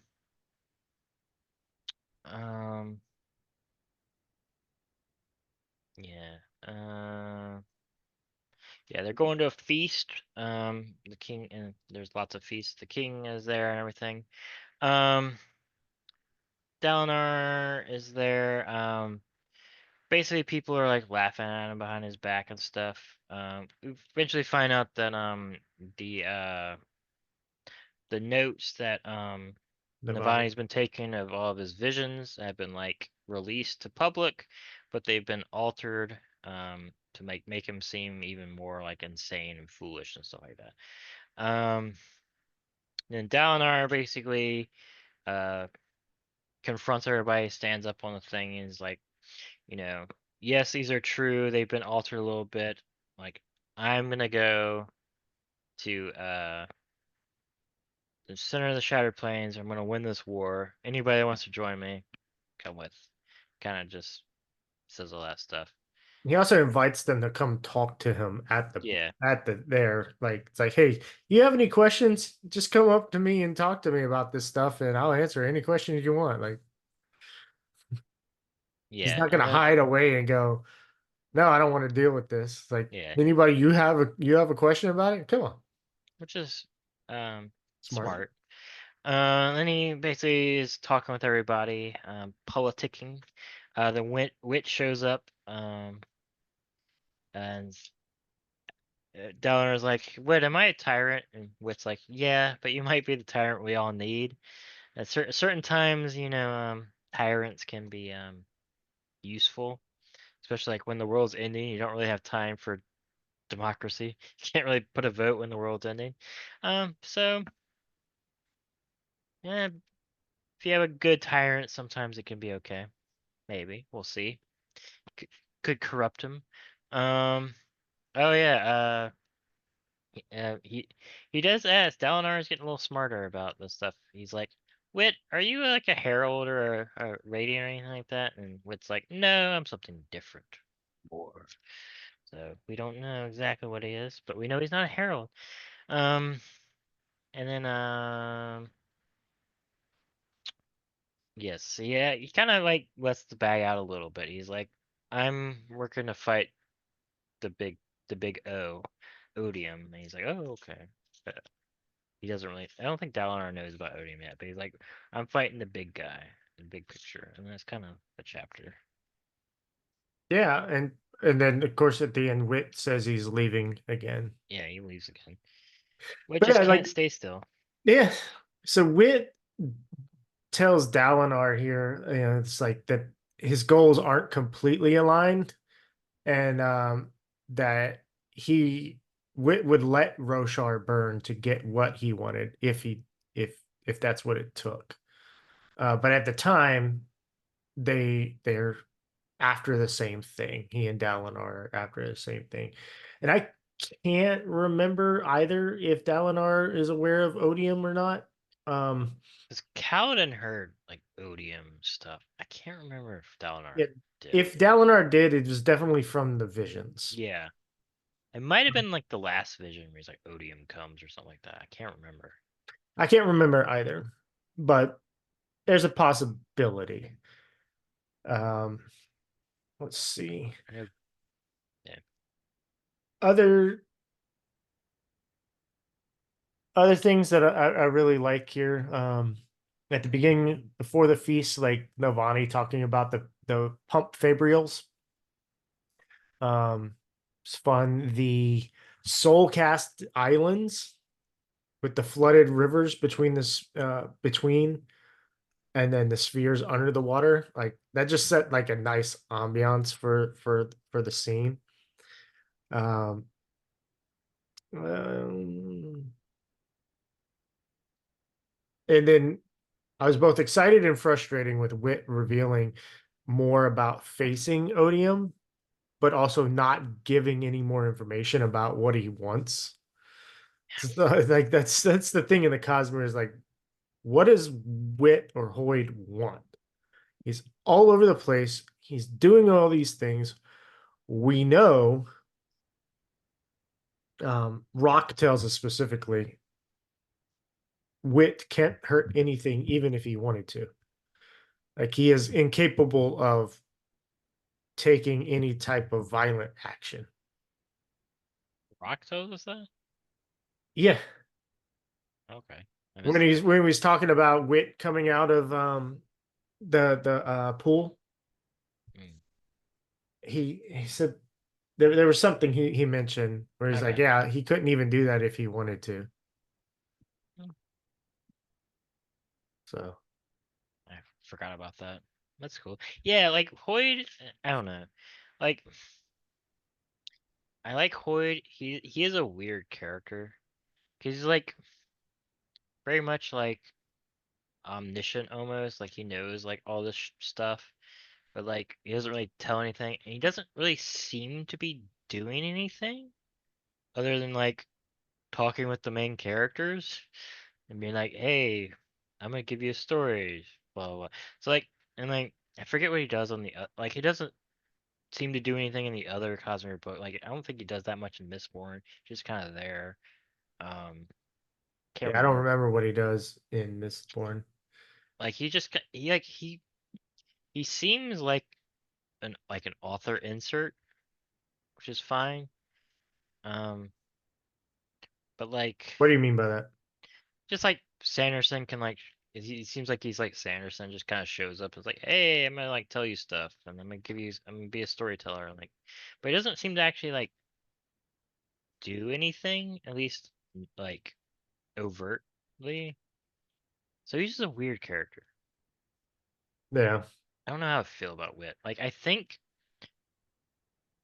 this story would be like so far perfectly fine if he was just not there.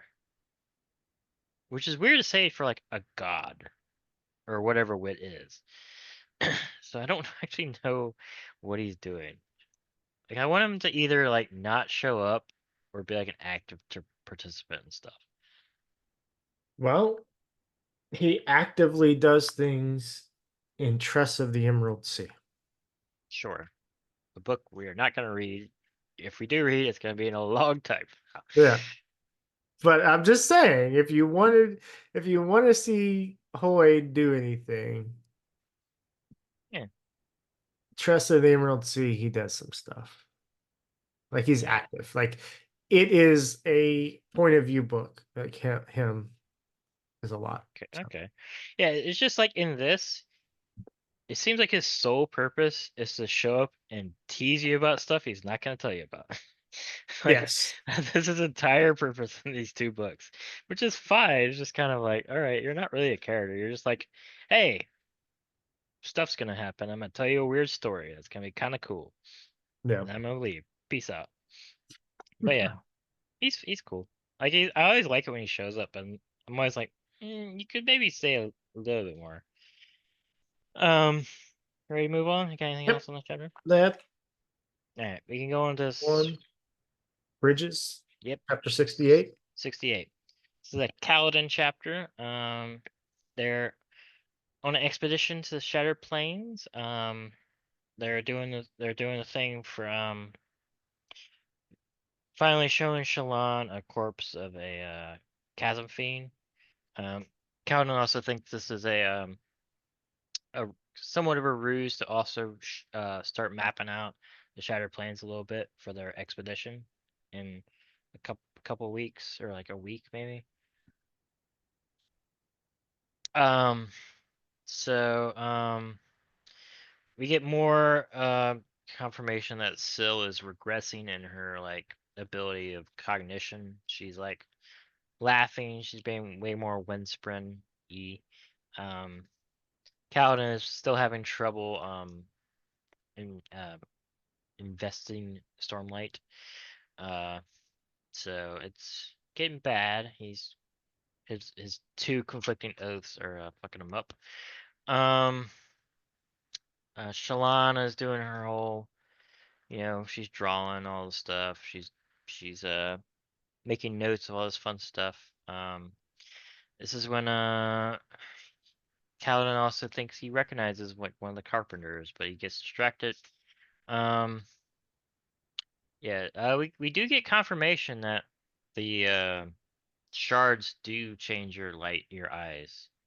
Like I don't think we've seen anybody yet, but now that Moash has bonded with the stuff, his eyes are light eyes. So it is it is a thing. It's not just Myth. a legend. Yeah. Um, I like that Aelin tries to like get Kaladin to like tell him his powers. He's like, yeah, so you can do that thing, right? And he's like, what thing? He's like, oh, you don't know anything. So you're trying to be all sly. And it's really funny. This is when a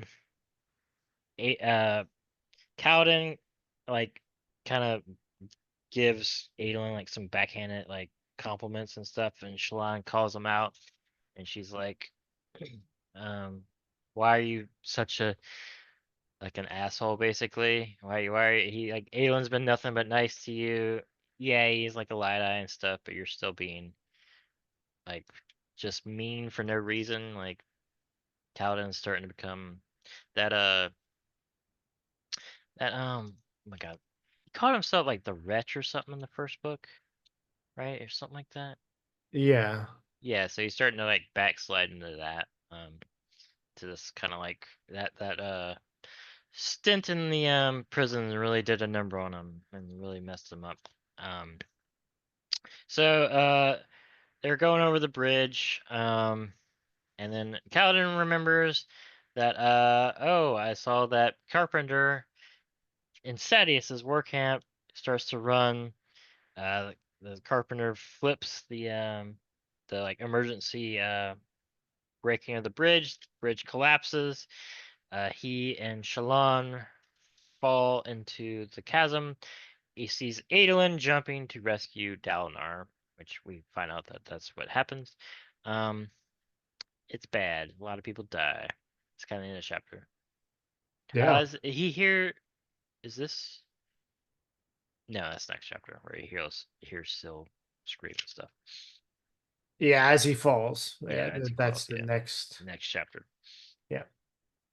So Kaladin brings up Terra again. Like, I really want to know what happened with Kaladin and Terra because it's Yeah, like one of his love interests, right? I don't know when. It must have happened in the what 2 years of his training, because we saw all of his stuff with like most of his stuff with Amaram, and Yeah. then so yeah, Yeah. So I want to know because he keeps bringing it up as like one of his failures. so maybe she died, I guess. Yeah. I don't know. It's been brought up like 3, 4, 5 times now. So I I wonder if she'll. feel like it's kind of important. Yeah, maybe she'll show up. Be Yeah. cool. Yeah. Maybe. Hopefully. Um. We find out that Renarin hasn't summoned his blade since the duel. It's important to note here that they did bring some bridges, and Kaladin insisted on carrying it with Bridge 4, and then there were some other newer ones that kind of got baptized into the Yeah, Bridge 4. including Renarin, Yeah. Um, and I which liken the Kaladin carrying the bridge kind of like to me when I do the yard work because it's just like a physical task where you can just like be in your mind and just kind of cathartic. mm, yeah, So that's kind of like what Kaladin used that for. yeah. It's weird that Renarin can. There's something up with his like illness. I don't think it's epilepsy or whatever. Cause like he's able to carry a bridge. Like I don't know. Like if you have like epilepsy or asthma or something, that's like the most strenuous activity you can do is carry a bridge. Um, so there's something. I think that's gonna be like a manifestation of power or some weird. I don't know. It's gonna be something weird with Renarin. Yeah, we'll see. Um, And then the last little thing I was going to mention is Moash did give updates on Graves and the Patriots' plan to kill Alakar, which will be Graves will shoot him with an arrow from his bow. yep. But we can move on to the very next chapter.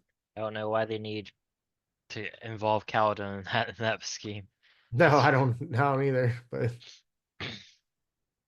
I guess yeah, you say that like you need to lead them to a certain point. So like, but they could just I don't know, probably I don't know. They could probably find an assassination attempt either way without Kaladin. All right, we can 69, nice. Chapter 69. Nothing. This is Kaladin and Shallan split point of view. They are tumbling in the or Kaladin's tumbling down the chasm. He tries to absorb Stormlight. He hears a pain, like a screaming sound from Syl as he does. So it seems like he's able to do it a little bit, and he smashes into the ground, goes unconscious, but he survived. Um, here's this Stormfather's voice, I'm pretty sure, saying like, "What have you done?" That Syl is dead. He basically runs into Shallan because she's also radiant, so she survived. Um, yeah, that's when they learn that like the bridge has like an emergency collapse. Makes sense because like if you get pushed back and you don't want the enemy following you, you can just like unleash the thing and collapse the bridge. Um, but can be used for assassination attempts. They look at find all the bodies. It's a lot of dead people, but we see that Kaladin and Adolin are not in there, so they must have been able to jump off of it. Kaladin thinks he's like, how did I save Shallan? So they're both kind of convinced that they each saved the other saved one, each which is other. yeah, which is funny. Um, um, And that continues the whole time. They're like, man, I got to make sure this. Callan's like, man, I got to make sure she comes back alive. And Sean's like, man, I got to make sure he comes back alive. yeah. Um, They said that there was a Parshinya attack because they got like a little horn right before the assassination attempt. So he thinks that Dalinar and them have probably retreated, um, and like even if there's probably no search parties or anything like that, um, which is bad. Uh, so they're gonna have to like basically traverse the chasms on foot and like find their way back to the war camps and like there's ladders and stuff. There's also a high storm coming uh in 2 days. So there's a time crunch. It's gonna be very bad. Um, then Shallan, she's thinks that she saved Kaladin. She's walking. So she notices plant life, of course. So basically, there's a lot of dead people. So like fertilizers there. So there's a lot of plant life. Um, they're starting to get um kind of Heated. yeah, they're heating, they're talking to each other like Cowden thinks she's just like a rich girl that hasn't worked a day in her life, hasn't had any hardships. So they're like talking they start shouting and stuff, and then they find out that there's a chasm fiend coming and they run away. Yeah. Yeah. She,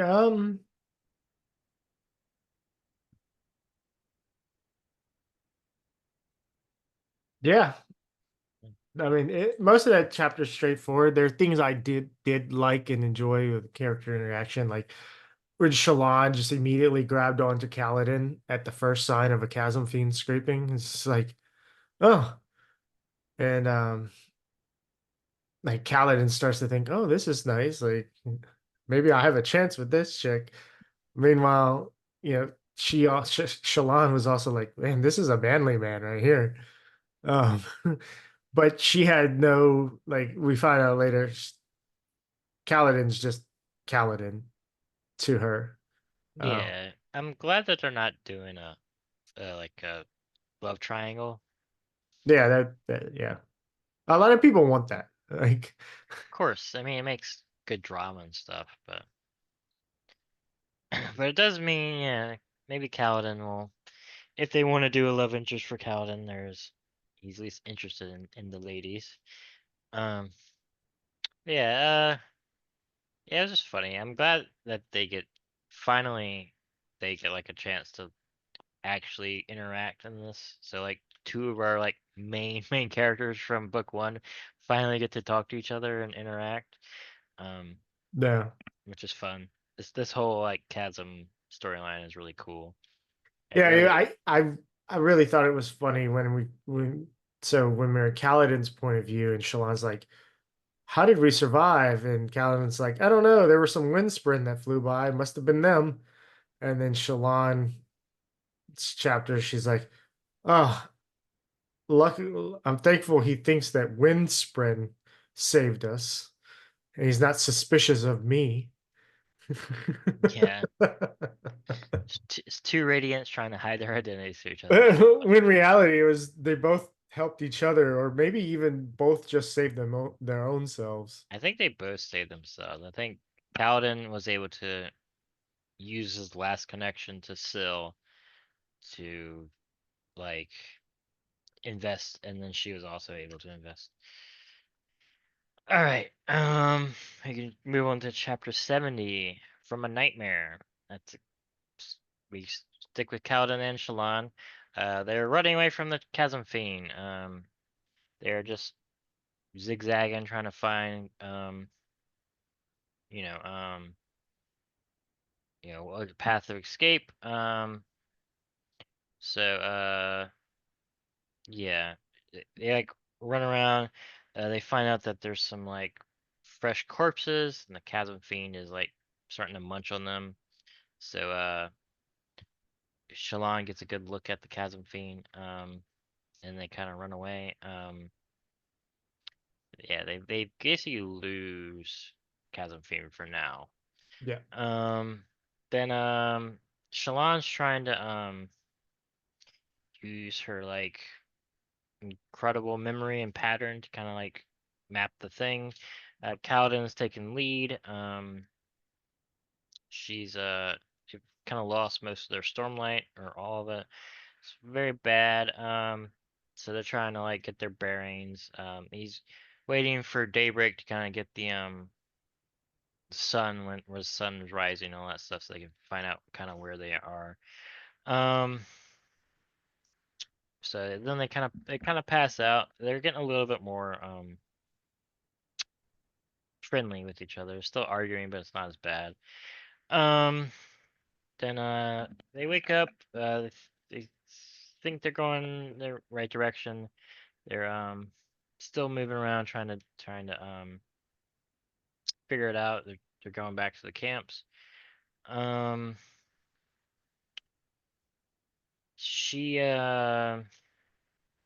is this where she tells she him of tells all them her about, yeah. hardships?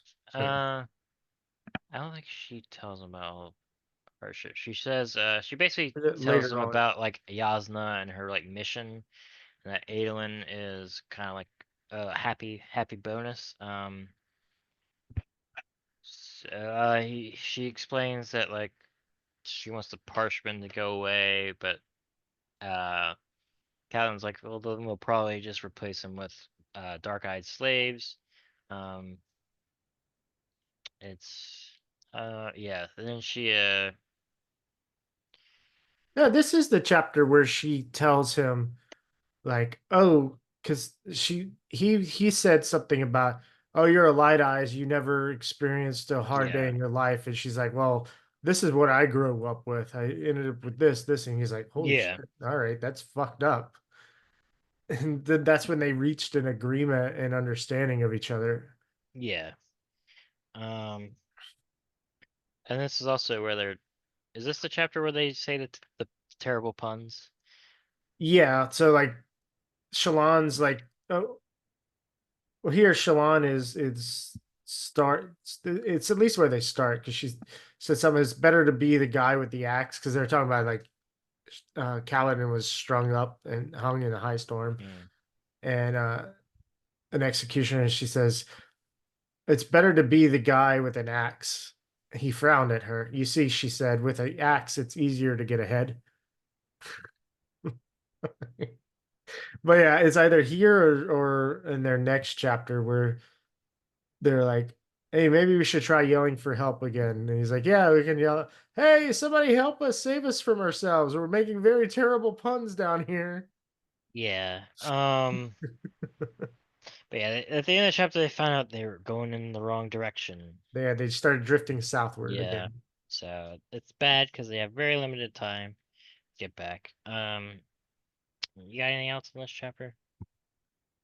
No, I mean, Shalon's sketching like from her movement. She's like mapping out their path as Yeah. she sketched from memory the map of the Shattered Plains, and she's remembering the shape on the map and the shape of the plateaus that they're going by. Yeah. It's pretty And crazy. I don't think this is a chapter where he realizes it yet, but she's definitely doing it. Yeah. We move on to chapter 71, Vigil. This is a Kaladin and Teft um point of view. It starts with Teft. They are setting a vigil for Kaladin. They think that he's gonna, come back. They have no reason not to because they know he can fly, but they also don't know he can't do that anymore.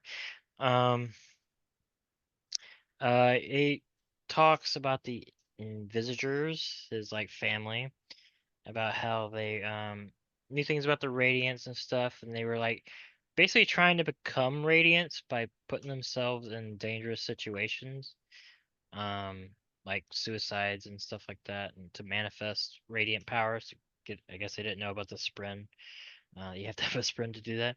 And Teft ended up kind of ratting them out, and they authority just executed them all, which is pretty messed up. Guess they probably saw them as like heretics and stuff. And things will go good for heretics. I think he even mentioned how absurd it is. It's like, oh, these people are trying to commit suicide. We might as well kill them to stop them from killing themselves. Like, Yeah. what?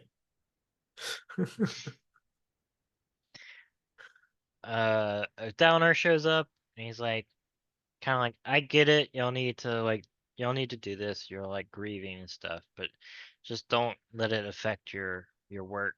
Like, and then y'all can do it. He's pretty chill. Um, and he thinks Kaladin's dead. Of course, I mean, obviously he should be dead. Um, but uh, he lets him do it. That's kind of like Teft's thing. It's cool. You got anything on Teft or? No, at first this POV was very confusing to me to figure out who it was from. Like I was like thought it was Sigil, and then I was like, no, it's Teft, and then I was like, wait, it's very confusing. Um, but no, I love that we get more information from Teft about his past. And we just basically get it all. Yeah, Um, but yeah, I think a lot of when they killed the Invisagers, it was because their goal was to bring back um, the Radiance. the Voidbringers. They wanted to bring back the Voidbringers because they thought it would return the Knight's Radiance. Hmm. They didn't just think, oh, we do this, we'll bring back the Knight's Radiance. They wanted to bring back the Voidbringers so that the Knight's Radiance would come back. Yeah, that's right. And so I think that's why they were just killed. So was Gavilar and Amaram part of the Invisagers? Maybe so. Maybe so. Um, Alright, so we get Kaladin. Kaladin's he's like freaking out that he put them in the wrong direction. Uh he's trying to see if Sill's there, but Sill is not there. She's gone. Yes, he's also feels bad for, dismissing Shallan, things like that. Shallan is doing her like sketching accurate map of the plane. She's also using pattern to like get the pattern to like do it to help her out. Um, they're running out of time. Kaladin also sees her talking to herself, and he's like, "I recognize that move." And then he's like, she can't be a Radiant. So he kind of dismisses it. Um, so this is when you find out like, yeah, it's kind of like symmetrical type things. Kind of like the sand stuff in the first book. She thinks Yeah, it's kind of like that. cymatics. Yeah, somatics. I thought it was a very interesting description here that something turned the like vibrations turned all the stone to sand, and then the high storm washed it away, creating the chasms. Yeah. But the plateaus that are left, what are they? Are they like not stone? Well, we find out some of them are like buildings that have been Crusted over with crab. crusted over. Yeah, Yeah. which is a a phrase that sounds pretty dirty, but it's not. Um. So yeah, then they kind of like figure out the correct path to go back through, and they're like going. Um. Then the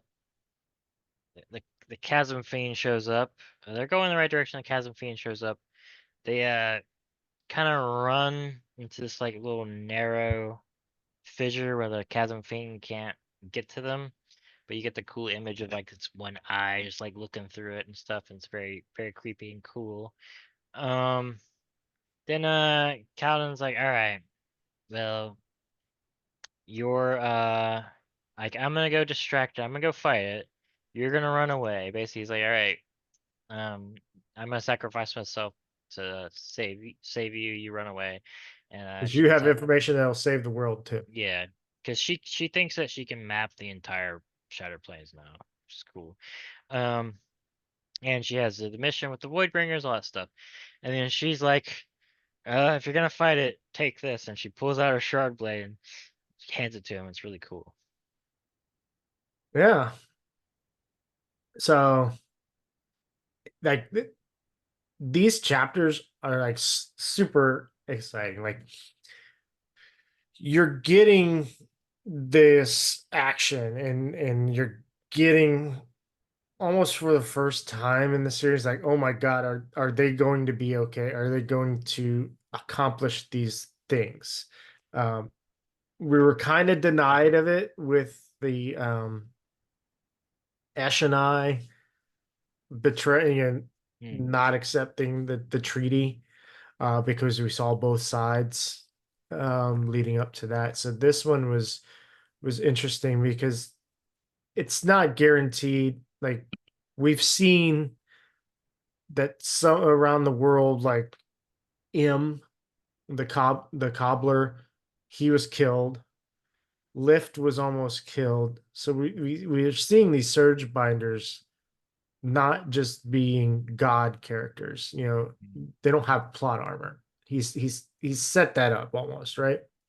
So having Kaladin and Shallan be in this situation where it's like, oh my god, one of them could die here. It's a little higher stakes. Yeah. Um, it's good to see that they both do make it out. Um, so it's really exciting. And then I love how like Shallan basically opens up therapeutically to Kaladin here, and um, and she talks about the sorrow, and she relates to Kaladin. It's like the it's like of watching a life crumble, of struggling to grab it and hold on, but feeling hope become stringy sinew and blood beneath your fingers as everything collapses.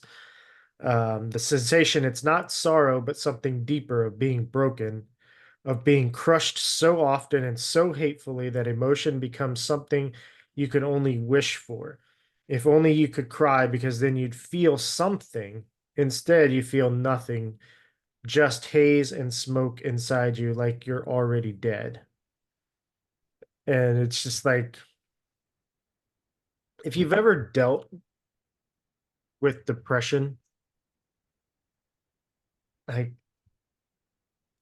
there's varying levels of depression, obviously, but and they can come and go, and just it is hopeless. Like, those feelings, it's hopeless and helpless. Yeah. Um, and you see that throughout all of book one with Kaladin, right? Like Yeah. that repetitive nature of it, of a lot of people that, yeah, and I think it was the one of the things that you mentioned you disliked the most about book one is that it kept happening with Kaladin, and just like, okay, yeah, we understand things are Yeah. bad, things are always bad happening to him. Um, but I think it's necessary, especially for It was you more know, like that book was really long. yeah. Could have been a little. Could have been a little shorter. But I think the amount of times he references it and puts Kaladin into that, really, as a reader, you can connect and feel that, even if you haven't been in as traumatic of a depression or events as Kaladin has. And then to see these two main characters share in that, um, allows for a good connection between the two. Yeah, I would say this whole chasm saga is almost like a character Sanderlanche, where Yeah, it's like our two character, not normally the Sanderlanches are like plot stuff, but this is like I think a character Sanderlanche where two of our characters been building up, they haven't really done anything, and then they all meet in this thing to like share their trauma. They learn about each other a lot to like really move the story along, which is cool. yeah, awesome chapter. I like. So Yeah, all these are really good. All right, chapter 72, Selfish Reasons. This is another Kaladin Shallan. They're in the continuation. chasm. Continuation yet. Uh, Kaladin is obviously shocked that she has a shard blade. He's like, she's basically, I'll tell you later. It's not important. He takes the shard blade, does not hear the screams that he normally does. So either her shard blade is different, or it's because of the connection between him and Syl are gone. We don't really know. Uh, then he gets it. She needs her satchel with her um paintings so she can use do the shattered plane thing. It's very important. Uh, Cowden, he runs out, distracts the fiends. He's using the confined space to like be able to move around because it can't really move around that much, but it's still really fast. Uh, he's fighting it. He gets messed up. He gets like hit, and his leg gets messed up.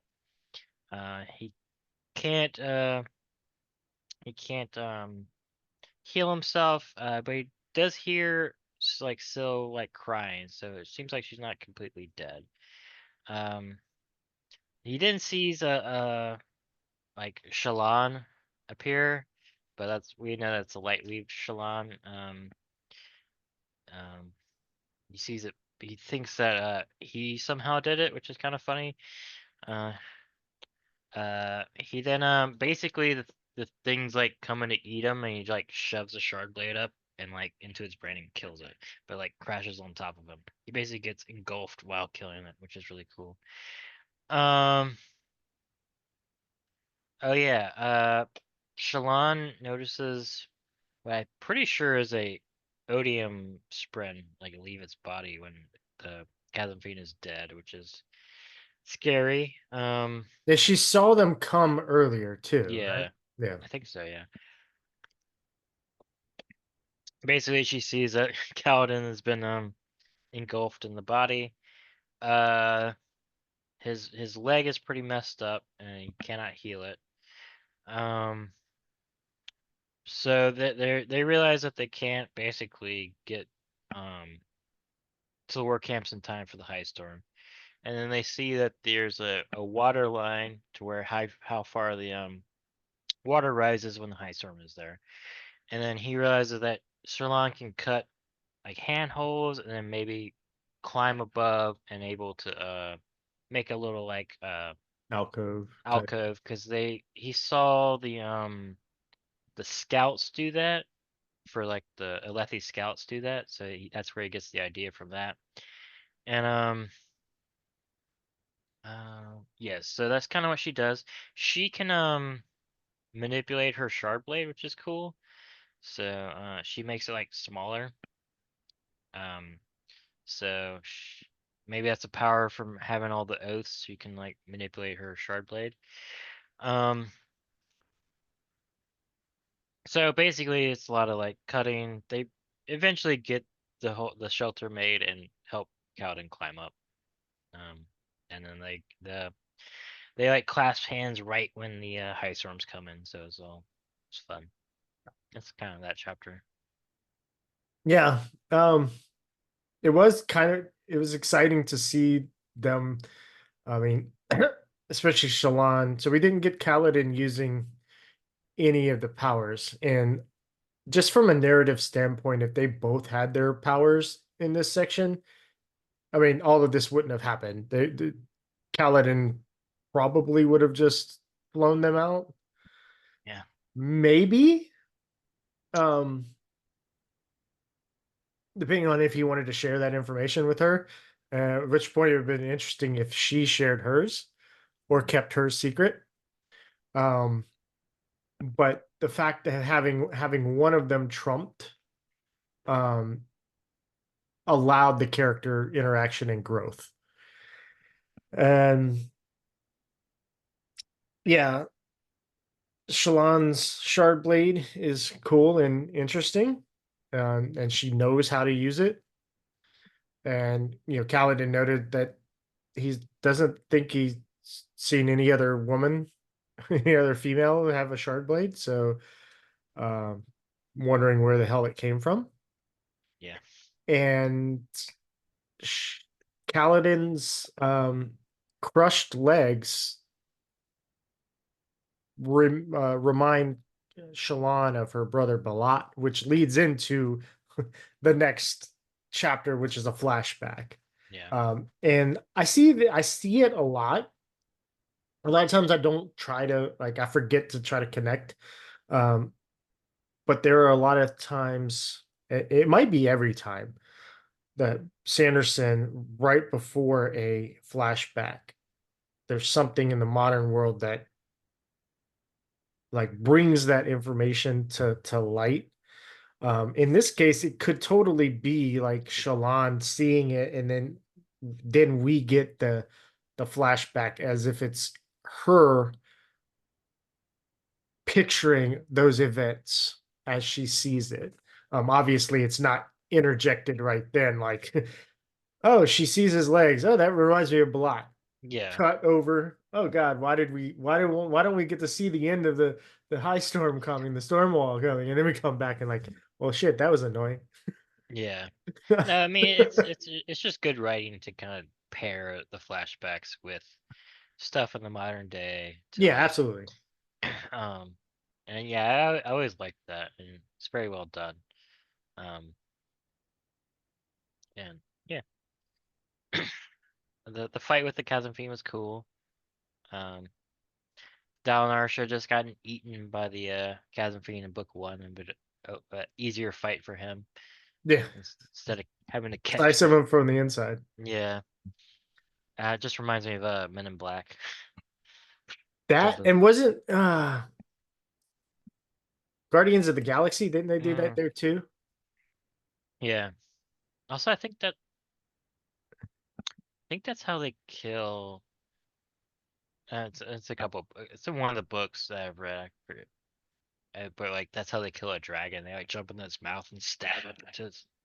It's cool. That's always fun. Yeah. And Jonah and the whale type thing, Mm, right? I don't know if yeah. they kill the whale, but I actually I don't know if I've read that book.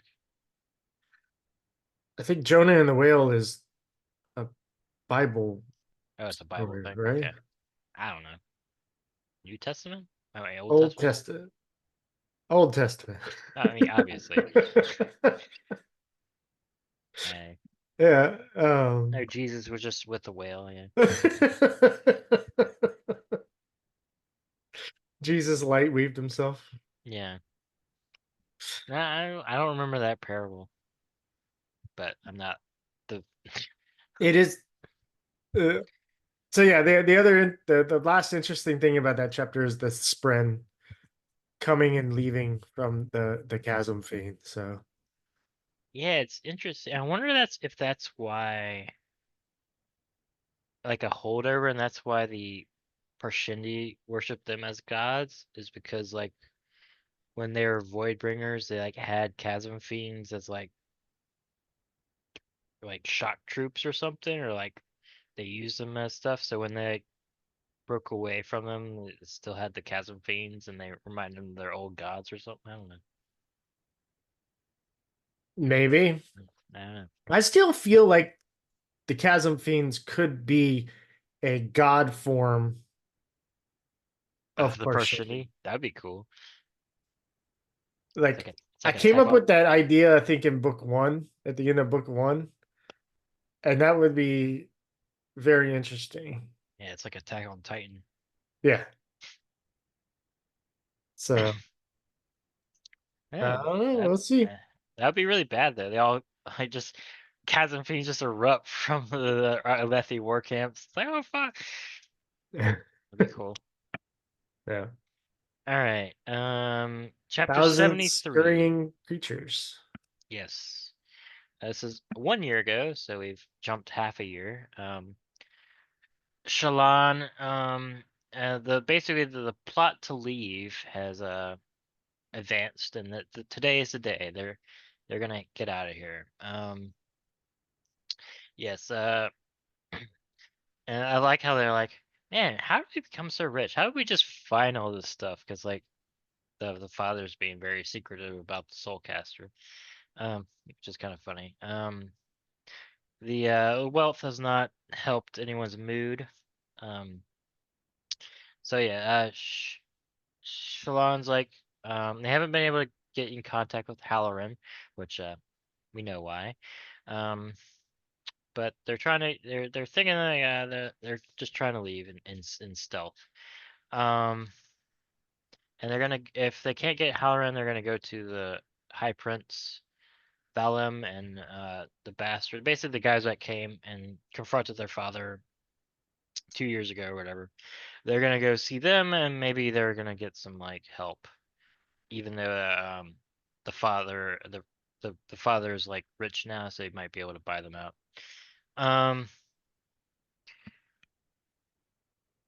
and they find out that Balat's love interest, oh God, Elida, Yeah. Elida, Ilita. Elida, yeah, Either Elida or yes, Ilita.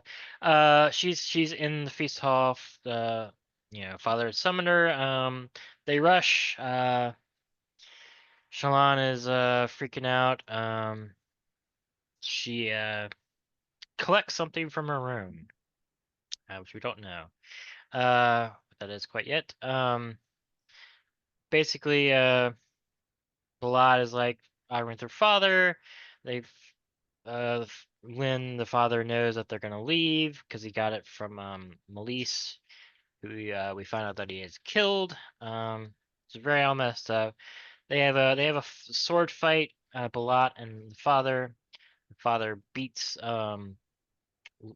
beats Balat and like starts like stabbing him. It's all messed up. Like Balat gets really messed up. Uh, Balat does. Shallan hands him a cup, which he drinks of wine, because she mixes his favorite drink. Balat then gets to stab him and like hits something in his coat. What could that be? It's the sure as the Soulcaster, or that's how it got broken. Then basically, oh yeah, he gets like a fire poker, just like beating him with it. It's real messed up. Uh, then he basically gets the poison kicks in. He kind of falls to the ground and he's all messed up. But he's not dead, so Shallan has to strangle her father to death while singing the lullaby that he sang her, and it's pretty messed up. But good job, Shallan. That evil person is dead. Um, yeah, that's kind of it. Yeah. It's a good chapter. And we still don't know what happened to Mother. We still don't.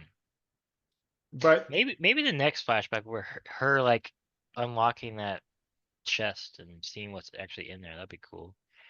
yeah, the one behind the painting that she can only see the light coming Yeah. from. Which, what is that? I want to know that so much. Yeah. It's fun that So the poison came back. what if it's one of her drawings of somebody else she's hidden away from her trauma? Because like, so Pattern talks about her needing to embrace her truth, like, but her lie is important for her to continue to live. So, like, he stated that who she is right now, who she pretends to be, isn't her true self. It's a lie. So it's Yeah. like it's what she has become after the trauma of her mother, whatever happened to her mother. And so um maybe what's locked in that thing behind the painting is one of her sketches of like her true vulnerable self. Maybe. I don't know why her father would keep it locked up. Like keep it though. I don't think her father wanted her to sketch, right? Like Yeah. sketching is something that Hellerin promoted in her It's to deal with her emotions and her trauma. yeah. Because remember, after her mother died, she was silent, and he would come and he'd be like, "Here's." He gave her a book on sketching that to help teach her how to sketch, Yeah. I don't and know. I we don't know what know we know somewhere around this time, especially with the meeting with Wit, her meeting with Wit in the past, that she's been exposed to some type of spren and light weaving yeah. already. I mean, I think she like I think it has to be that she did the oaths and all that stuff when her mom died. So Yes, so whatever happened there produced some sort of artifact or something. Like maybe it's another one of those like dark things that Gavilar had or something, or maybe it's a painting or something. Maybe she did something to like have this crazy mother's soul, whatever it is that is hidden away. Um, it could be maybe that even the father doesn't even know about it. Like I maybe don't that think. Yeah, I mean, I don't necessarily think Father knew about it. Just she states that nobody else could see the blinding light coming from there. yeah. So, and I really don't remember. I don't remember it at all. So everything I just said is true speculation. I don't remember. Yeah. Like it has to get resolved. Hopefully in this book, even though we don't have that much left. Right. But yeah, I don't remember it all. Well, you want to move on? Yeah, we can move on. 74. Good riddance Striding. for father, by the way. Yes, good riddance. So unless we get further back flashbacks, which I'm assuming we will, because we have to figure out what happened to the mom and Yeah. like her oaths and all that stuff. Good riddance to the father. You suck. You're a terrible person. Yeah. It's a little weird that the Ghost Bloods would have him in their ranks. Just the ones that we've seen, they seem way more calculating than what the father is. So I'm curious, like, why they chose him to like be in their ranks. Yeah, I don't know. Like, because if it was about Shallan, then like they would already know about Shallan a lot, but they seem to not know about Shallan. I don't know. I'm curious about that too. Hopefully that gets resolved. Yeah, I don't think they know about Shallan. No. So yeah, maybe it was something trying to get somebody in charge of like Yakoved, and if you get super rich, this like no named lord will owe them a lot, so they can like maybe that's it. I don't know. But 74, we get the High Storm. Kaladin's point of view exclusively. No Shallan.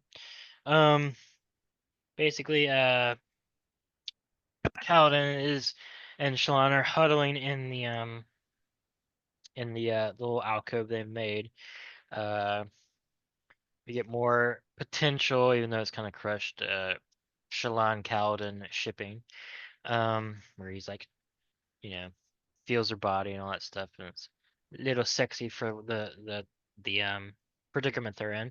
They do see a crazy scene of all the floating bodies getting washed away, and it's really creepy and kind of cool. A lot of the uh the imagery of the high storms and stuff is really cool. Let me think. Yeah. So basically, Kaladin tells her his story as they're trying to like keep their minds off the craziness. He tells her everything except about Syl and him being like a Knight Radiant and all that stuff. Um, he hears, yeah. If you finish the story, Shallan tells him her story about how she killed her father, all the flashback stuff, and Kaladin kind of learns that they're like in common, but she can still like smile throughout the crazy shit that's happened to her. So it's maybe he can too type stuff. Um, and he learns about the her plan to steal from the owls and all that stuff. She basically tells him everything. Then he sees the Stormfather. It's the whole like everything stops.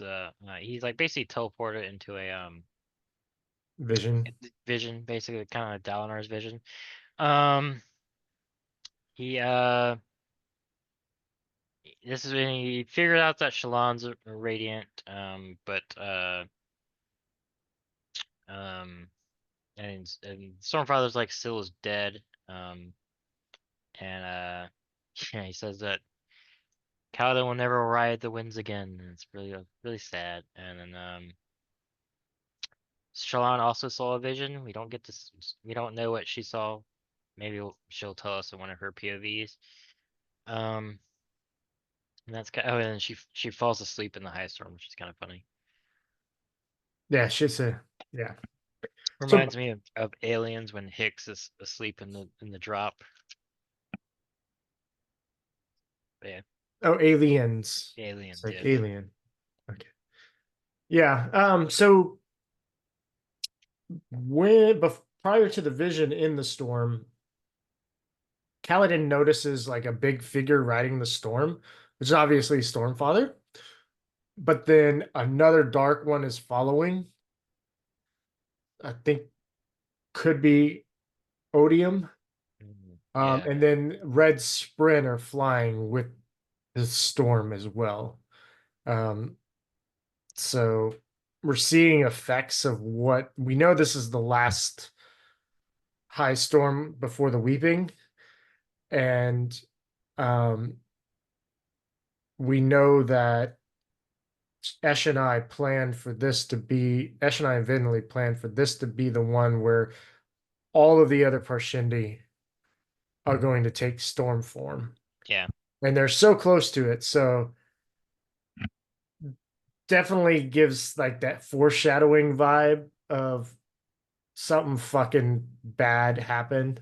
And so like, Kaladin doesn't necessarily know, but he sees the evidence of it. And I want to know why Stormfather has to be so fucking vague. I think it's just to show like the godly power of this being, whatever it is, and it's also just cool visual. Sure. Yeah, Yeah, like poor Kaladin. yeah, He's like, maybe this chick is hot, even though she's a light eye. Maybe I have a chance with her. yeah, but no. Uh, But you could probably find somebody else, Calvin. yeah, Maybe Vale. Maybe a chance with Vale. yeah, I have a chance with Vale, not Shalon. Yeah.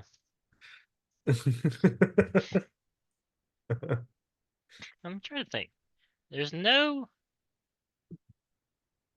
one introduced now that is an obvious Kaladin like love interest.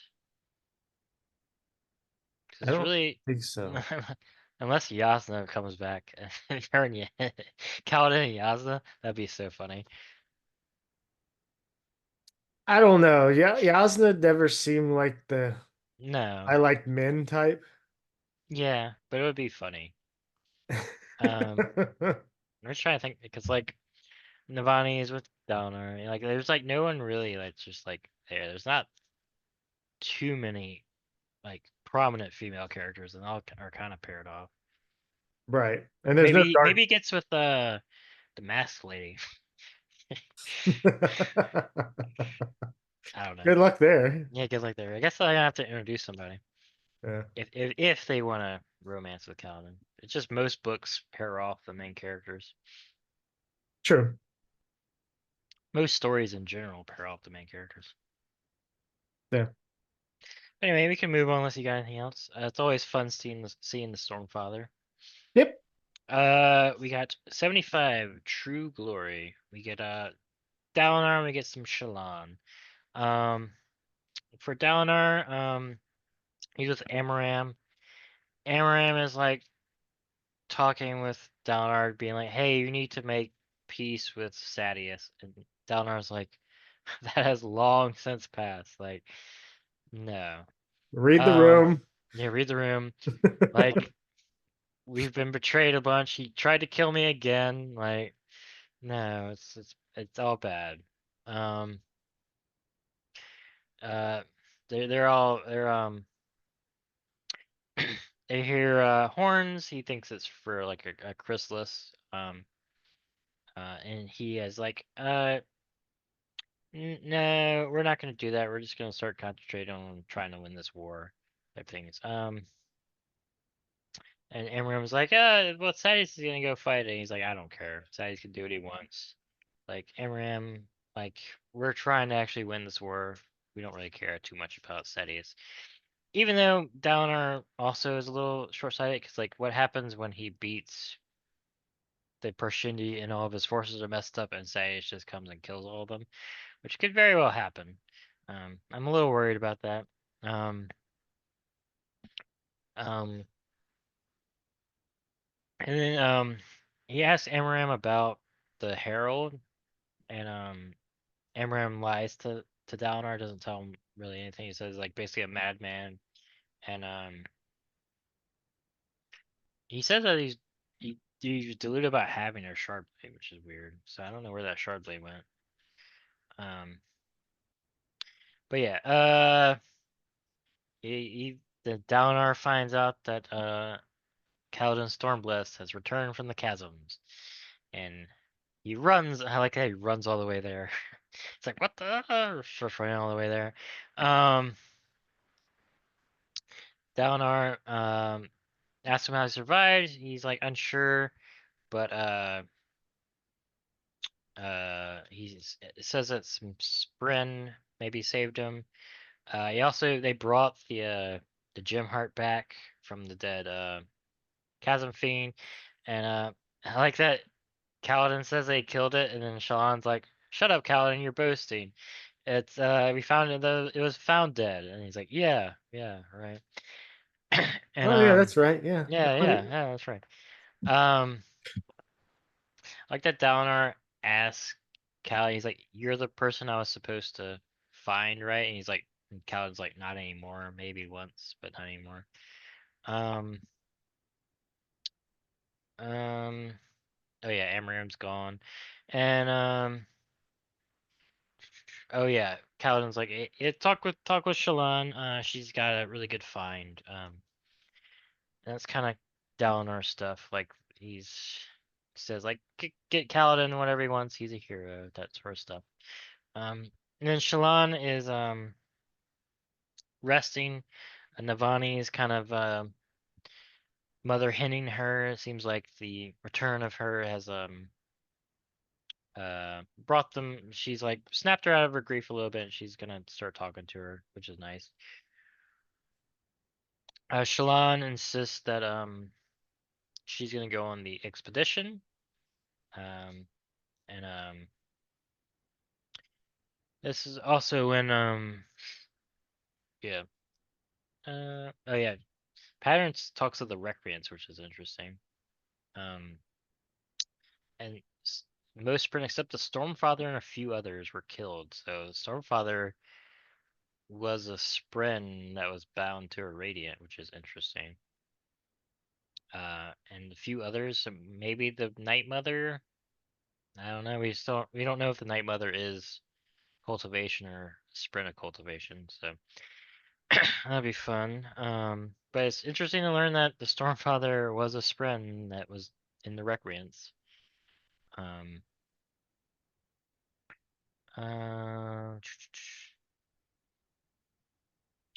yeah, Adolin shows up. They make out a little bit. Uh, uh, yeah, they talk. Adolin's like, yeah, I had to say my father. And So Shallan also vows to be refuses to be hidden away yeah, anymore and yep, protected any longer. She's yeah, like, I am my own self. because Adolin's like, yeah, I'll protect you. Nothing will happen again. And she's like, no, I'm gonna do my own thing. I'm not And gonna let it, anyone hide me away. right, kind of like she's tired of other people getting hurt for things that she should ultimately. I mean, she stood up to her father. She took care of that problem, but Yeah, way after too many people got hurt. yeah, Um, and like her father hid her away, so she's not gonna let anyone do that. She says to get on the expedition, but she's asked Dalinar to leave his parshmen behind. Since he says that Yasna thinks that they're like void bringers and stuff, and Dalinar agrees to do that, and the expedition's gonna happen. yeah. Pretty cool stuff. Yeah, I like the reveal of like the bonded Spren and the Spren dying. Um and pattern that says like maybe if the Knights Radiant returned, something could be done about them. So getting a little more hints of like, okay, we're gonna have these Knights Radiant. How do we get these Knights Radiants back? Because I mean at this point they need to come back because the Voidbringers are back. It's gonna be crazy when there's like 700 nice rating or something. Let's see.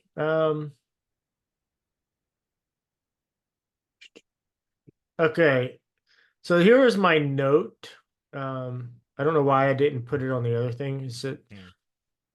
And I know I talked a little about at the last chapter of what Mother Soul was, but anyway, um, what I wrote down at the end of this chapter was I'm starting to think the monster in Father's study is pattern locked away because of Shallan practically abandoning whatever oath she had already taken, possibly.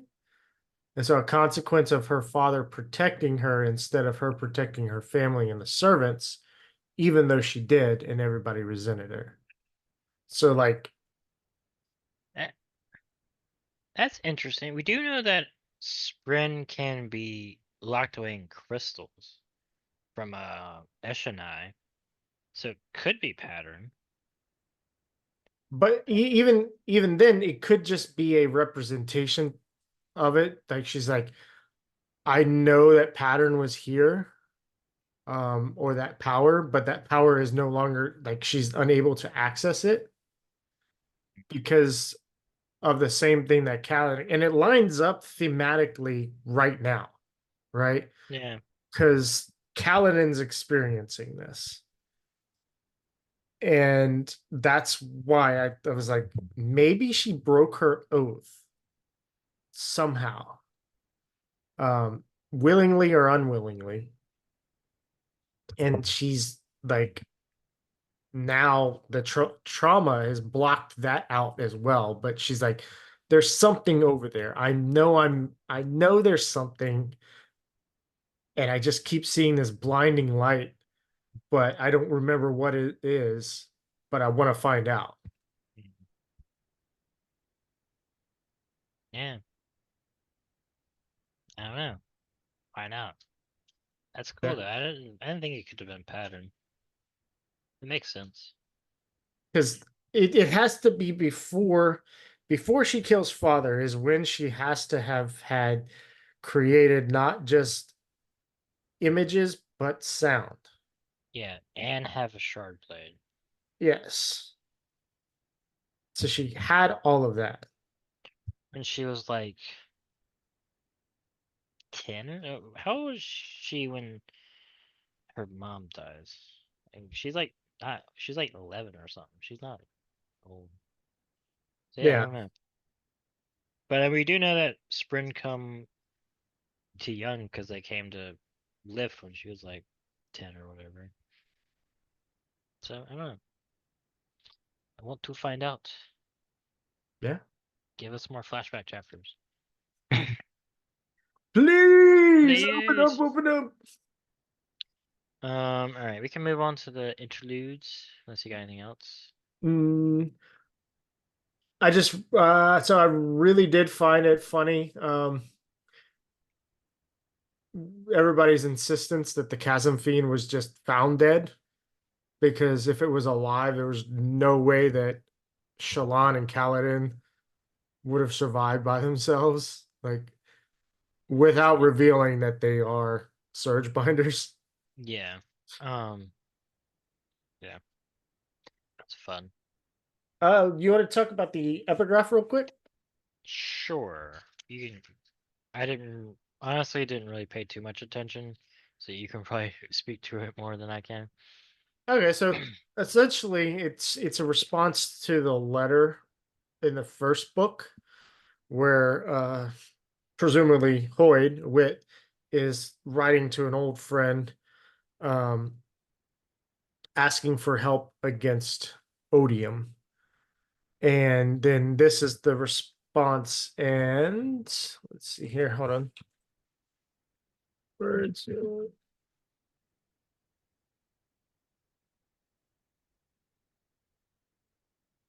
And essentially, we get that kind of we get more cryptic little information about ad nauseum, and that race is apparently the bearer of the odium shard, which is essentially like the god's like hatred. And it's a god's own divine hatred separated from the other virtues. So it's just pure hatred. Mm. We get in the other book, I think it said that he he already killed two other shards on the planet Cell. But also that whoever's writing to Wit here, it says that like odium is constrained and there's like an equilibrium that has been reached, and to interfere with that would cause chaos and can uh, potentially cause havoc and chaos for the Cosmere if they do intercede. So, you know, like he's asking, whoever this is asking Hoyd to join him in non-intervention, like maintain that non-intervention. So, Yeah. Yeah, mostly I just read it. I read it every chapter. I'm like, oh, that's kind of cool. All right. And then I kind of just forget about it. yeah, and it's interesting. I went back and reread the one in the first book, and like Wit says, like the element is safe.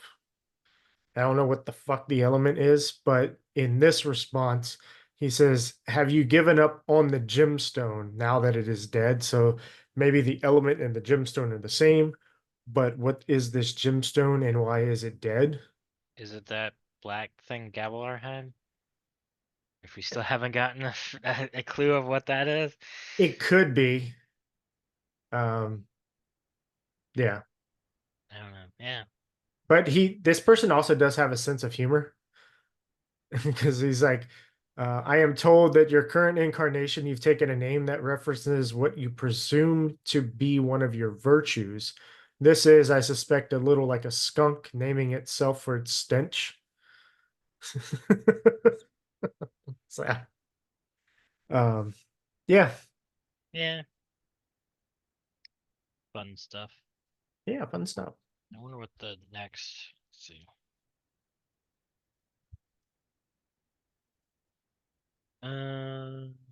Okay. Next parts are about the diagram, Yeah.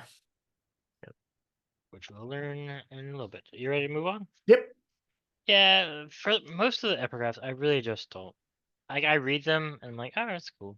But I usually just don't remember them that much. When you read them all together, Probably, yeah. they work better. They give you more information. I wish like at the end of the end of the part, it would have the entire thing let out. That would be really useful. You should add that. Yeah. And the letters is easier to read than like the pages of like books like in the previous part Hmm. where it's like, okay, there's stuff missing in between. So what is it that's Yeah, we're missing?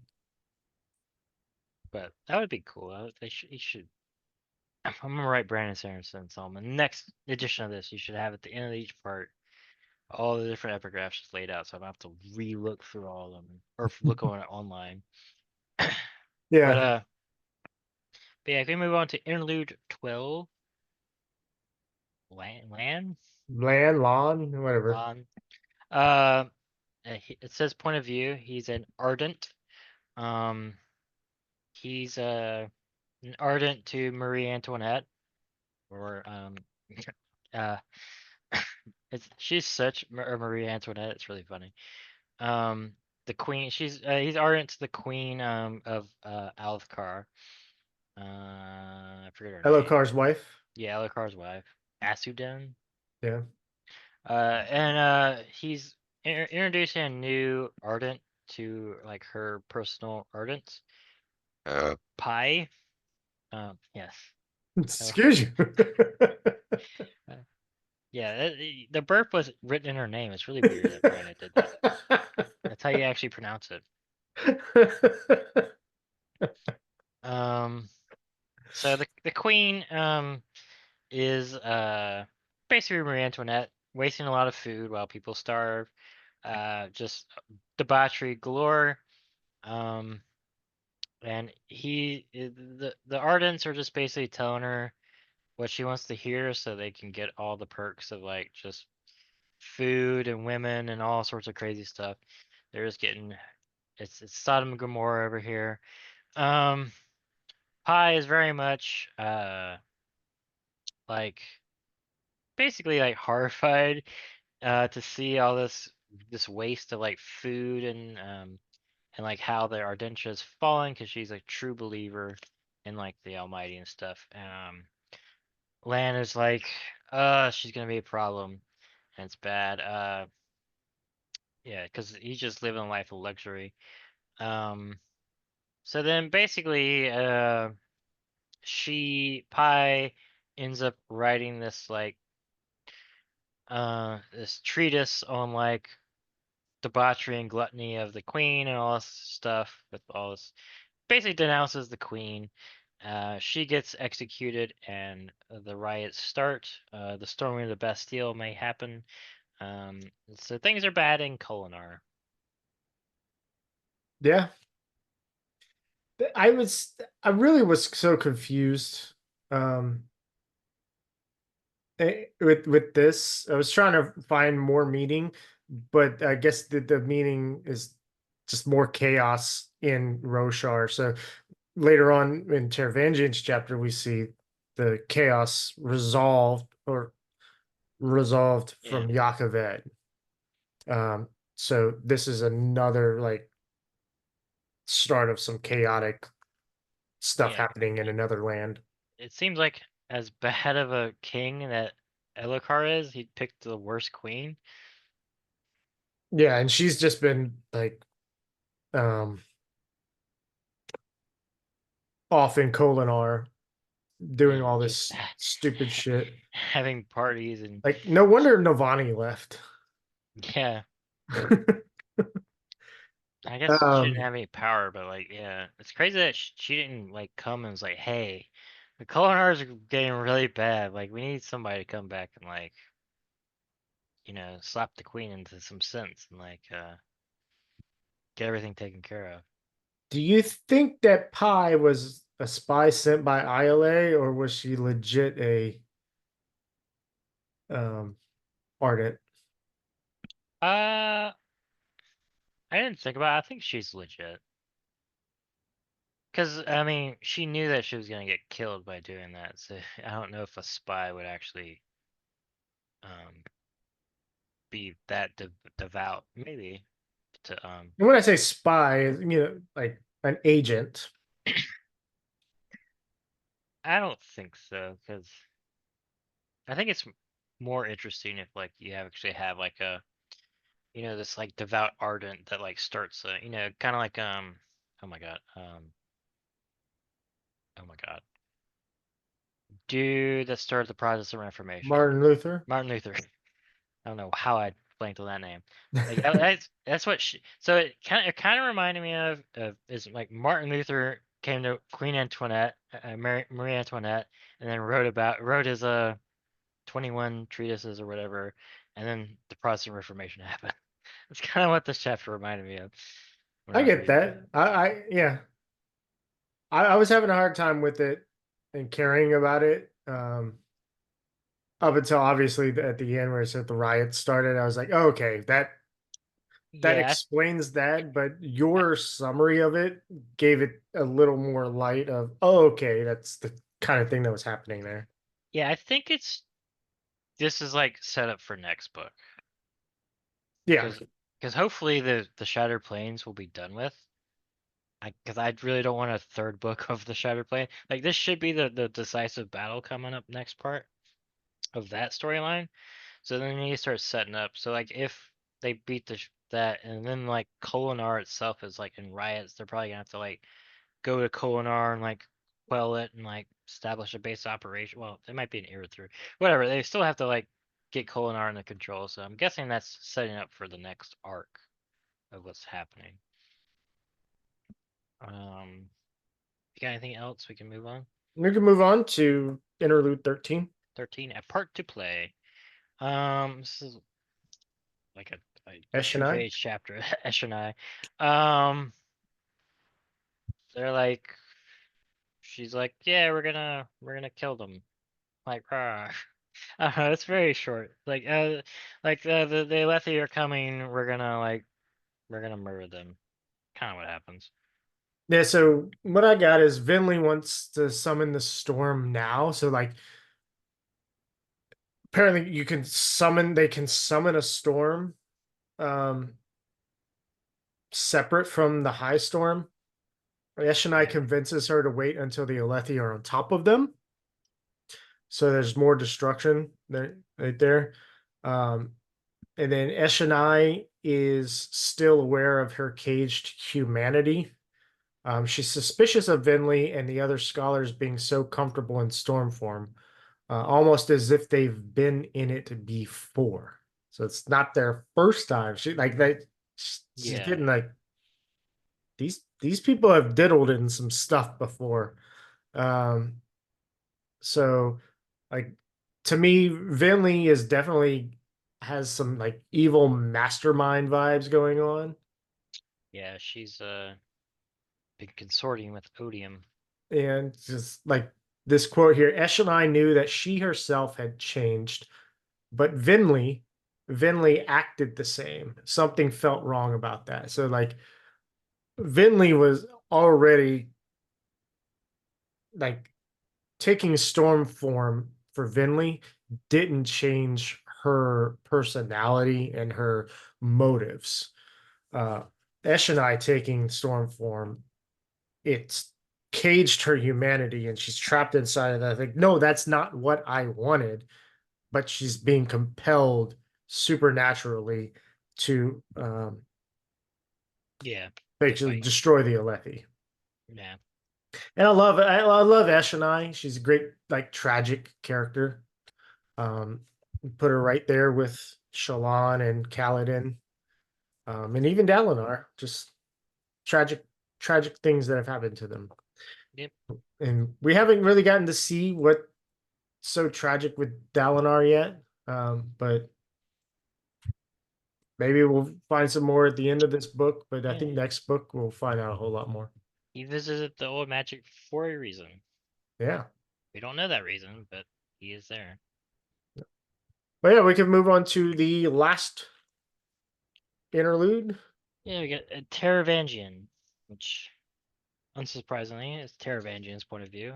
We learned a bunch about Teravangian. He basically Is he terrible? ha ha ha. Yeah, a little bit. Um All right, guys, this is the end. yeah, it's the end. Alright, shut it off. So basically he has like modular intelligence every day because he visited the old magic and he asked for the capacity to save the world basically. So basically one day he woke up and was like the smartest person in the world times like a billion. And he like invented his own language and he wrote this diagram about basically how to save the world. And then it's in like a different language, it's all like jarbled up. So basically every day they come in and they test his intelligence. Today he's like average intelligence, he says. And they're trying to basically do the stuff that the diagram laid out to save the world. Um, he obviously wasn't smart enough to realize that uh, he was writing in a different language. It might be really hard for other people to do it, but I digress about that. Um, so yeah, they're doing this. They're in Yakaved. Um, we get a bunch of stuff. Basically, um, he's been offering like basically humanitarian aid to all the soldiers to get them on his side and be like the like um the benevolent leader that everybody kind of sees him on the outside. I like that he's not able to pass laws when he's too stupid or too smart. Because when he's too smart, he's like loses. It's like all Passion.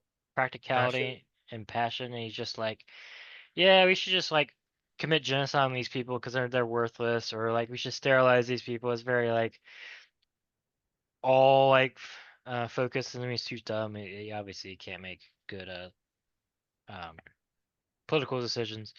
Um, but yeah, basically he is gonna become the king of Yakaved because he has a uh distant claim to the throne that's gonna show up, and he they kill the current king of Yakaved and a lot of stuff, and you kind of learn more about um he figures out that Kaladin is a surge binder, um and that Dalinar is still alive. He talks to Seth. Seth comes back. Um, I'm trying to look at what. Yeah, that's when he finds out that he lies to Seth that he was using an honor blade, and that's how he had his powers. So that's how we know that honor blades give surge binding powers. So that's probably what Seth has. Um, because basically Seth would kill all of them if he knew the truth. Um, that's kind of. There's probably more stuff, but you can get into it if you want. Yeah. So 'Cause we there's a do lot. meet There's a lot in this chapter. Valum and Redden. So Redden is the bastard son that was sent to um, Shallan's house prior, who makes a deal with Shallan's father. I think that was him. He was definitely the one that went to investigate whether her father killed. Yeah, the two different eyes colors. Yes, he's a half light eye. Um, when Teravangian kills Valum, Valum gives a death rattle. Oh, his son kills. Oh yeah. So Yeah, as yeah. Valum dies, he gives a death rattle, and Teravangian freaks out. Like he doesn't have anything to write it down on. He has to remember it to write it down later. Um, let's see. Oh, we get where the death rattles are coming from. Yes, I forget the name of that guy. Moloch. Yeah. Yeah, and then also um, Nurgle is suspected of being responsible for the thrill. Yeah, the thrill is like a Spren curation or something. Yes. So we have Nurgle and Moloch, who are both Spren. One's giving the thrill and one's giving death rattles. So that's interesting. It's like Moak the Spren of the future, I guess. I don't know. I, Whenever you think of the future, you making that guy. I don't know. I don't know. Maybe that's why. If that's the case, then like Moloch, you know, maybe that's why Vaidenism, or not Vorinism, sorry. That's why Vorinism doesn't like to predict the future. Well, they said it comes from Voidbringers, right? Yeah. So maybe Moloch was an old Voidbringer or something. Yeah. Because they're Odium Spren or whatever. Maybe they all didn't die. They like became sentient or something. Yeah. Let's see. Oh, You mentioned Teravangian's Night Watcher, Boon and Curse. So is yeah. the capacity of Oh, yeah. One thing he, I didn't say is that he like does the calculations and like it would the possibility of becoming that smart again is like so minuscule. So he probably won't ever become that smart again. Because yeah, he wants to become that smart so he can like redo the calculations of the diagram. But yeah, he realizes as when he's at more of an average intelligence, which means he's more of an average compassion, that some of his things in the diagram are incorrect and need to be corrected. Um, so he wants to be intelligent again to do that, but at that same time, he's going to have less compassion. Um, So yeah, the his curse and boon is that his capacity for intelligence and compassion are inverse related. So this whole chapter has a whole lot of statistics in it because when they talk about the graph of his intelligence over the years, Yeah. it's a bell curve. And they're calculating standard deviations away from the center. Um, it's mentioned here. I don't even know what this is. Fabrason's conundrum. But like Teravangian had solved that before, so whatever that means. Yeah, because he gives himself like math quizzes to like test how intelligent he is. Yeah, I feel like if he's super intelligent, he might fake that he's average at some point in order to be able to pass laws. Maybe. But he still has his memory, so he knows why he. But I Right, guess which is means that if he was super intelligent, he could go, "Oh yeah, let me fool them into thinking I'm average intelligence today." sure, but he would remember the reason why he can't do that, and like being that smart, he'd be like, oh yeah, that is correct, right? Because it probably like when he was smart enough, he put that in himself. Because he said like he didn't before, like he passed some laws sterilizing people and stuff. So I think probably in one of his more smarter version, he's like, oh, I need to actually limit myself. Because even though this is technically correct, like it's not gonna get my goals. Hmm. So yeah. Yeah, that's interesting. Let's see, a couple, two other things I have here.